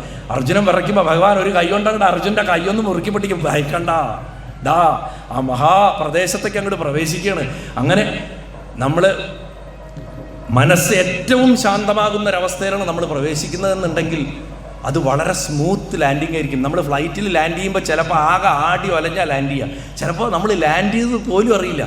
അതുപോലെ ആ ലാൻഡിങ്ങിൻ്റെ സ്മൂത്ത്നെസ് എത്രത്തോളം അർജുനന് കൊടുക്കാവോ അത്രയും കൊടുത്തിട്ടാണ് ഭഗവാൻ ആ പ്രദേശത്തേക്ക് കൊണ്ടുവന്നത്. എന്താ കാണുന്നത്? മണിമയ സ്തംഭങ്ങൾ കൊണ്ട് മനോഹരമായിട്ടുള്ളൊരു ഭവനമുണ്ട്. പാലിൻ്റെ നിറമുള്ളൊരു മഹത്തായിട്ടുള്ളൊരു ജലരാശിയുടെ നടുക്കങ്ങോട്ട് ഉയർന്നു നിൽക്കണു. അതിനെ വർണ്ണിച്ചാൽ തീരില്ല. അത്ര മനോഹരമായിട്ടുള്ള ഒരു ഭവനം അർജുനൻ കാണുന്നു. ആ ഭവനത്തിൽ 1000 ശിരസ്സുകളിൽ 1000 രത്നങ്ങൾ ധരിച്ചിട്ടുള്ള, കിരീടങ്ങൾ ധരിച്ചിട്ടുള്ള, 2000 ചുവന്ന കണ്ണുകളോട് കൂടിയിട്ടുള്ള ഇരട്ട നാക്കുകൾ ഇങ്ങനെ സദാ നാരായണനാമം മുഴക്കിക്കൊണ്ടിരിക്കുന്ന ഈ വെളുത്ത നിറമുള്ള ശരീരത്തിൽ കറുത്ത നിറമുള്ള കഴുത്തോട് കൂടിയിട്ടുള്ള ആ അനന്തനായിട്ടുള്ള സംഘർഷണമൂർത്തിയുടെ ശരീരത്തിൽ ചതുർബാഹുവായിട്ട്, ചിലവർ പറഞ്ഞു അഷ്ടബാഹുവായിട്ടാണ് കണ്ടത്, 8 ബാഹുക്കളോട് കൂടിയിട്ട് കാർവർണ്ണനായിട്ടുള്ള ഭഗവാൻ പരമാത്മൻ പരമപുരുഷൻ നാരായണൻ ശയിക്കുന്നതായിട്ട് അർജുനൻ കാണുന്നു. അർജുനനുണ്ടാവുന്ന ആ ബ്രഹ്മാനന്ദത്തിൻ്റെ ചിത്രണമാണ് വാസ്തവത്തിൽ ഈ രംഗം. ആ അദ്ദേഹത്തിൻ്റെ ഭഗവാന്റെ ആ ശരീരകാന്തി വർണ്ണിക്കുന്നുണ്ട്. പീതാംബരം ധരിച്ചിട്ടുണ്ട്, കമലം പോലെ പ്രസന്നമായിട്ടുള്ള മുഖത്തിൽ തന്നെ അംശങ്ങളായിട്ടുള്ള അവരെ രണ്ടുപേരും കണ്ട സന്തോഷം അതിങ്ങനെ ജ്വലിച്ച് നിൽക്കുകയാണ്. ആ സന്തോഷം മാത്രമല്ല, ഭഗവാന്റെ ശരീരത്തിലുള്ള അടയാഭരണങ്ങളെ വർണ്ണിക്കുന്നുണ്ട്. 8 ബാഹുക്കളുണ്ട്, മാറിൽ ശ്രീവത്സമുണ്ട്, കൗസ്തുഭ മണിയുണ്ട്. ആ ശ്രീവത്സം ഫ്രഷാ, ചവിട്ട് കൊണ്ടിട്ട് അധികം കാലമായിട്ടില്ല തോന്നുന്നു ഈ കഥ പറയുമ്പോൾ. അപ്പോൾ അങ്ങനെ ആ വനമാല, ഋഷീശ്വരന്മാരാകണ വനമാല ധരിച്ചിരിക്കുന്നു. ഇങ്ങനെയൊക്കെ തൻ്റെ പാർഷദാദികളായിട്ടുള്ള നന്ദൻ, സുനന്ദൻ തുടങ്ങിയിട്ടുള്ള പാർഷദന്മാർ ചക്രം, ശംഖ്, പുഷ്ടി, ശ്രീ, കീർത്തി, അജ തുടങ്ങിയിട്ടുള്ള ശക്തികൾ, സമ്പൂർണ്ണ ഋദ്ധികൾ ഇവരൊക്കെ സേവിക്കണം. മഹാലക്ഷ്മി തൃപ്പാദത്തിലിരിക്കണു, ഭൂമിദേവി ഭഗവാനെ ശിരസ് താങ്ങിക്കൊണ്ട് അനന്തൻ്റെ മടിയിലിരിക്കുന്നു. ഈ വിധത്തിലുള്ള ആ ഭഗവാന്റെ രൂപത്തെ നമുക്ക് എല്ലാവർക്കും മനസ്സുകൊണ്ട് സാഷ്ടാംഗം നമസ്കരിക്കാം. ഇങ്ങനെയുള്ള ആ സഗുണ ചിഹ്നങ്ങളോട് കൂടിയിട്ട് സത്വഗുണസ്വരൂപനായിട്ടിരിക്കുന്ന ആ ഭഗവാന്റെ ശരീരത്തിൻ്റെ വർണ്ണന, അതിൻ്റെ യഥാർത്ഥ അർത്ഥം വാസ്തവത്തിൽ 12ാമത്തെ സ്കന്ധത്തിൽ 11ാമത്തെ അധ്യായം പോയി വായിച്ചു കഴിഞ്ഞാൽ നമുക്ക് നന്നായിട്ട് മനസ്സിലാവും ഈ രൂപത്തിൻ്റെ അടിസ്ഥാനം എന്താണെന്ന്. അങ്ങനെ വൃത്തിയെ വെളിയിൽ വിടാതെ ആത്മാഭിമുഖമാക്കിയപ്പോൾ അർജുനന് ഭഗവാനെ കാണാറായി. അങ്ങനെ ആ അവസ്ഥയിൽ അർജുനൻ അടുത്ത് കാണുന്ന മനോഹരമായിട്ടുള്ള രംഗം എന്താ? വവന്ത ആത്മാനമനന്തമച്യുതോ ജിഷ്ണുശ്ചതദ്ദർശന ജാത സാധ്വസ താവാഹ ഭൂമാവരമേഷ്ടിനാം പ്രഭുർ ബദ്ധാഞ്ജലി സസ്മിതമൂർജയാ. സ്വയം നാരായണനെ നമസ്കരിക്കുന്നത് കാണുകയാണ് അർജുനൻ. കൃഷ്ണൻ ഭഗവാൻ നാരായണനെ നമസ്കരിക്കുന്നത് കാണുന്നു. ഭഗവാനെ തന്നെ നമസ്കരിക്കുന്നതായിട്ട് അർജുനൻ കാണുകയാണ്. മനുഷ്യാത്മാവ് പരമാത്മാവിനെ നമസ്കരിക്കുന്ന കാണുകയാണ്. ആ രംഗം, അതിൻ്റെ മാഹാത്മ്യം എത്ര വർണ്ണിച്ചാലും തീരില്ല. തൊഴുകൈകളോട് കൂടിയിട്ട് അർജുനനും ആ രംഗം കണ്ട് സാഷ്ടാംഗം നമസ്കരിച്ചു എന്നാണ് പറയുന്നത്. അങ്ങനെ ഇരുവരോടും ആ സർവവ്യാപിയായിട്ടുള്ള മഹാവിഷ്ണു, നിങ്ങളെ ഇരുവരെയും കാണാനുള്ള ആഗ്രഹം കൊണ്ടാണ് ഞാൻ ഈ ബ്രാഹ്മണപുത്രന്മാരെ ഇങ്ങോട്ട് കൊണ്ടുവന്നത്. ധർമ്മരക്ഷയ്ക്കായിട്ട് എൻ്റെ തന്നെ അംശത്തിൽ അവതരിച്ച നിങ്ങളിരുവരും ഭൂമിക്ക് ഭാരമായിട്ടുള്ള അസുരന്മാരെ ഹനിച്ച് എൻ്റെ പക്കൽ വീണ്ടും വേഗത്തിൽ വരൂ. നിങ്ങൾക്കിനി ഒന്നും നേടാനൊന്നുമില്ല, എന്നാലും ധർമ്മ സംസ്ഥാപനത്തിന് വേണ്ടിയിട്ടാണ് നിങ്ങൾ ഭൂമിയിൽ ജനിച്ചിട്ടുള്ളത് എന്ന് പറയണം. നരനാരായണ ഋഷിമാരായിട്ടുള്ള നിങ്ങൾ ശ്രേഷ്ഠരാണ്, പൂർണ്ണകാമന്മാരാണ്. പക്ഷെ എന്നാലും ലോകത്തിൻ്റെ നീതിക്കനുസരിച്ച് നിങ്ങൾ ശരീരം എടുത്തു. കൃഷ്ണനാണെങ്കിലും മനുഷ്യ ശരീരം എടുത്തു, അർജുനനാണെങ്കിലും മനുഷ്യ ശരീരം എടുത്തു. മനുഷ്യ ശരീരം എടുത്താൽ ഈ ലോകത്തിൻ്റെ നിയമങ്ങൾ ഭഗവാനാണെങ്കിലും അനുസരിച്ചേ മതിയാവൂ. അതുകൊണ്ട് ആ ആയുധം കൊണ്ട് ശരീരത്തിൽ മുറിവുണ്ടാക്കി ശരീരം ഉപേക്ഷിച്ചത്. അല്ലാതെ ഞാൻ ദിവ്യനാണ് എന്ന് പറഞ്ഞിട്ട് ദിവ്യശക്തി കാണിക്കാനല്ല ഭഗവാൻ ശ്രമിച്ചിട്ടുള്ളത്. അപ്പം ഭഗവാന്റെ ആ വാക്കുകളാണ് ദ്വിജാത്മജാമേയുവയോർദിദർക്ഷുണ മയോപനീതാ ഭുവി ധർമ്മഗുപ്തയേ കലാവതീർണാവനേർഭരാസുരാൻ ഹദ്വേഹ ഭൂയസ്ത്വരയേതമന്തിമേ പൂർണ്ണകാമാവവിവാം നരനാരായണ വൃഷി ധർമ്മമാചരതാം സ്ഥിത്യൈ ഋഷഭൗ ലോകസംഗ്രഹം. ലോകസംഗ്രഹത്തിനായിട്ട് ധർമ്മത്തെ ആചരിക്കുക എന്നുള്ളതാണ് ഭഗവാന്റെ ഉപദേശം. ഭഗവാൻ പണ്ട് ബ്രഹ്മദേവന് ചതുശ്ലോകി ഭാഗവതം ഉപദേശിക്കുമ്പോൾ എന്തൊരു കാര്യമാണോ തിയറിയിൽ പറഞ്ഞു കൊടുത്തത്, അല്ലേ, അഹമേവാസമേവാഗ്രേ എന്ന് പറഞ്ഞത്, ആ തിയറിയിൽ പറഞ്ഞു കൊടുത്തതിൻ്റെ പ്രാക്ടിക്കൽ അപ്ലിക്കേഷൻ. ആ പ്രാക്ടിക്കൽ അപ്ലിക്കേഷന് വേണ്ടിയിട്ട് ഭൂമിയിലേക്ക് ഇറക്കി വിട്ട താൻ തന്നെയായിട്ടുള്ള 2 ആയുധങ്ങളോട് പറയുന്നു. കൃഷ്ണൻ ഭഗവാന്റെ പൂർണ്ണായുധമാണ്, പൂർണ്ണാവതാരല്ല, വാസ്തവത്തിൽ ആയുധമായിരുന്നു. അതേപോലെ തന്നെ അർജുനനും ഭഗവാന്റെ ആയുധമാണ്. ആ ആയുധങ്ങളോട് പറയണ്, നിങ്ങളുടെ ജന്മോദ്ദേശം ഇതാണെന്ന് പറയുമ്പോൾ അവരെങ്ങനെയാണ് അതിനെ സ്വീകരിക്കണമെന്ന് നോക്കൂ. അങ്ങനെ തന്നെ കൽപ്പന പോലെ എന്നല്ല പറയണത്, ഓം ഉച്ചരിച്ചിട്ടാണ്, ആ ഓംകാരം ഉച്ചരിച്ചിട്ടാണ് ഓം എന്നാ പറയുന്നത്. ഓംകാരം ഉച്ചരിച്ചിട്ട് അങ്ങനെ തന്നെ ആവട്ടെ അല്ലേ? നമ്മൾ മറ്റു സെമറ്റിക് മതങ്ങളിലൊക്കെ ഒരു പദം പറയും, ആമേൻ എന്ന് പറയും. അത് ഓംകാരമാണെന്ന് പറയാറുണ്ട് ഹിബ്രുവിൽ. വാസ്തവത്തിൽ ഏതൊരു മഹാവാക്യം പറയുമ്പോഴും ഏതൊരു കൽപ്പന പറയുമ്പോഴും ഓം എന്ന് പറഞ്ഞ് അവസാനിപ്പിക്കും. അത് ഏറ്റുകൊള്ളണം എന്നാണ്. അത് ബ്രഹ്മം തന്നെ, ആ പറഞ്ഞത് ബ്രഹ്മവാക്ക് തന്നെ എന്ന് പറഞ്ഞ് ഏറ്റുകൊള്ളണം എന്നാണ്. അവിടെ നാരായണനും നരനുമായിട്ടുള്ള കൃഷ്ണനും അർജുനനും ഓം എന്ന് ഉച്ചരിച്ച് സമ്മതിച്ച് ആ വൈകുണ്ഠപതിയെ വന്ദിച്ച് ബ്രാഹ്മണ സന്തതികളെ അങ്ങോട്ട് വിട്ടുകൊടുത്തു. സസന്തോഷം ആ പോയ വഴിയിൽ തന്നെ. ഇപ്പൊ 10 കൊല്ലം മുമ്പ് മരിച്ച കുട്ടിക്ക് ഇപ്പൊ 10 വയസ്സായിട്ടുണ്ട്. 9 കൊല്ലം മുമ്പ് മരിച്ച കുട്ടിക്ക് 9 വയസ്സായിട്ടുണ്ട്. അതാത് കുട്ടികൾക്കൊക്കെ ആ ബ്രഹ്മാകാര വൃത്തി എവിടെയും നഷ്ടപ്പെട്ടിട്ടില്ല. നമുക്ക് ഏതൊക്കെയോ ജന്മങ്ങളിൽ നഷ്ടപ്പെട്ടു പോയ നമ്മുടെ ഉപാസന ഒന്നും നമ്മൾ ഈ അതാത് ജന്മങ്ങളിൽ സമ്പാദിച്ച ഡെപ്പോസിറ്റ്, ഫിക്സഡ് ഡെപ്പോസിറ്റ് പോലെ നഷ്ടപ്പെട്ടു പോവില്ല. ആ ധനം പോലെ നഷ്ടപ്പെട്ടു പോവില്ല. ഈ ധനം ഒരിക്കലും നഷ്ടപ്പെട്ടു പോവില്ല. അത് അവ്യയമാണ്, അത് അനന്തമാണ്. അതുകൊണ്ട് അതിൻ്റെ പരിപക്വമായിട്ടുള്ള അവസ്ഥയിൽ ഭഗവാൻ തൻ്റെ ലോക്കറിൽ സൂക്ഷിച്ചിട്ട് കാലാകാലങ്ങളിൽ സമയമാകുമ്പോൾ നമുക്ക് എടുത്തു തരും. നമ്മുടെ കയ്യിൽ നിന്നുള്ളൊരു എഫർട്ട് മാത്രമേ അവിടെ ആവശ്യമുള്ളൂ എന്ന് പറഞ്ഞ് വൈകുണ്ഠത്തിൽ കണ്ട കാഴ്ചകളും അവിടെ നടന്നതുമൊക്കെ കണ്ടിട്ട് അർജുനൻ എന്തൊക്കെ പറഞ്ഞാലും സാധാരണ മനുഷ്യാത്മാവല്ലേ, മനുഷ്യൻ്റെ യോഗ്യത കൊണ്ട് നേടിയെന്ന് വിചാരിക്കണതൊക്കെ ആ കൂടെയുള്ള ഭഗവാന്റെ കടാക്ഷമാണെന്ന് വിചാരിച്ചിട്ട് വീണ്ടും നേരത്തെ കൈപിടിച്ചു കൊണ്ടുപോകുമ്പോൾ ഭഗവാനെ തന്നെ നോക്കിക്കൊണ്ട് പോയ പോലെ തിരിച്ചു വരുമ്പോഴും വരണ വഴിയോ ഗോളങ്ങളോ ആകാശമോ ഒന്നും കണ്ടില്ല. കൃഷ്ണനെ തന്നെ നോക്കിക്കൊണ്ടിരുന്നു. ഭഗവാന്റെ പുറകുവശാ കാണാൻ പറ്റുക, തേര് തെളിക്കല്ലേ. ഇതാരാ അത്? എത്രമാത്രം വാത്സല്യത്തോടെ ആയിരിക്കും ഭഗവാനെ അർജുന ആ സമയത്ത് നോക്കിക്കൊണ്ടിരിക്കുന്നുണ്ടാവുക നമുക്ക് പറയാൻ പറ്റില്ല. യത്കിഞ്ചിത് പൗരുഷം പുംസാം മേനേ കൃഷ്ണാനുകമ്പിതം. അതായത് ഭഗവാന്റെ കൃപാകടാക്ഷം കൊണ്ടാണ് നമ്മൾ ഈ ലോകത്തിൽ പൗരുഷം എന്ന് വിചാരിച്ച് ചെയ്യണതൊക്കെ ചെയ്യാൻ സാധിക്കുന്നത്. ഈശ്വരേച്ഛയില്ലാണ്ട് ഭഗവാൻ കൈപിടിക്കാണ്ട് നമ്മൾ ഒന്നും നേടുന്നില്ല. അത്ഭുത കൃത്യങ്ങൾ ചെയ്തിട്ടും ലൗകിക പ്രവർത്തികളും യജ്ഞയാഗങ്ങളും ഒക്കെ നിർവഹിച്ചിട്ടും ദുഷ്ടന്മാരായിട്ടുള്ള രാജാക്കന്മാരെ ഒക്കെ വധിച്ച് ഭൂഭാരം തീർത്തിട്ടും അർജുനൻ തുടങ്ങിയിട്ടുള്ള യോദ്ധാക്കളെ കൊണ്ട് മുഴുവൻ ഭൂമിയെ വൃത്തിയാക്കിയിട്ട് ധർമ്മത്തെ പുനഃസ്ഥാപിച്ചിട്ട്, ഞാൻ പല സ്ഥലത്തും പറയാറുണ്ട്, ശ്രീരാമസ്വാമി ധർമ്മത്തിൻ്റെ ഒരു ഉദ്യാനത്തിൽ വന്നിട്ട് അവിടെ ഉണ്ടായിരുന്ന രാവണൻ തുടങ്ങിയിട്ടുള്ള കളകളെ പറിച്ചു കളയുകയാണ് ചെയ്തത്. കൃഷ്ണൻ വരണ കാലമായപ്പോഴേക്കും അത് കാട് പിടിച്ച് നശിച്ചു പോയിരുന്നു. അദ്ദേഹം ഒരു JCB കൊണ്ടുവന്നിട്ട് അതിനെ കുത്തിയിളക്കി കളയുകയായിരുന്നു ചെയ്തു. എന്നിട്ട് പുതിയൊരു ഗാർഡൻ ഉണ്ടാക്കി, മനോഹരമായൊരു ഉദ്യാനം ഉണ്ടാക്കി. 5000 വർഷത്തോളം ബുദ്ധന്റെ അവതാരകാലം വരെയും ആ മഹാസാമ്രാജ്യം നിലനിൽക്കുകയും ചെയ്തു. വാസ്തവത്തിൽ അങ്ങനെ ഒരു പുനരുദ്ധാരണത്തിന്റെ കാലമാണ് ഇന്ന് വീണ്ടും സംഭവിച്ചുകൊണ്ടിരിക്കുന്നതെന്ന് നമ്മൾ മനസ്സിലാക്കിക്കൊള്ളണം. വാസ്തവത്തിൽ നമ്മളൊക്കെ മഹാഭാഗ്യവാന്മാരാണ്. ചരിത്രത്തിന്റെ വിശേഷപ്പെട്ടൊരു സന്ധിയിലാണ് നമ്മളൊക്കെ നിൽക്കുന്നത്.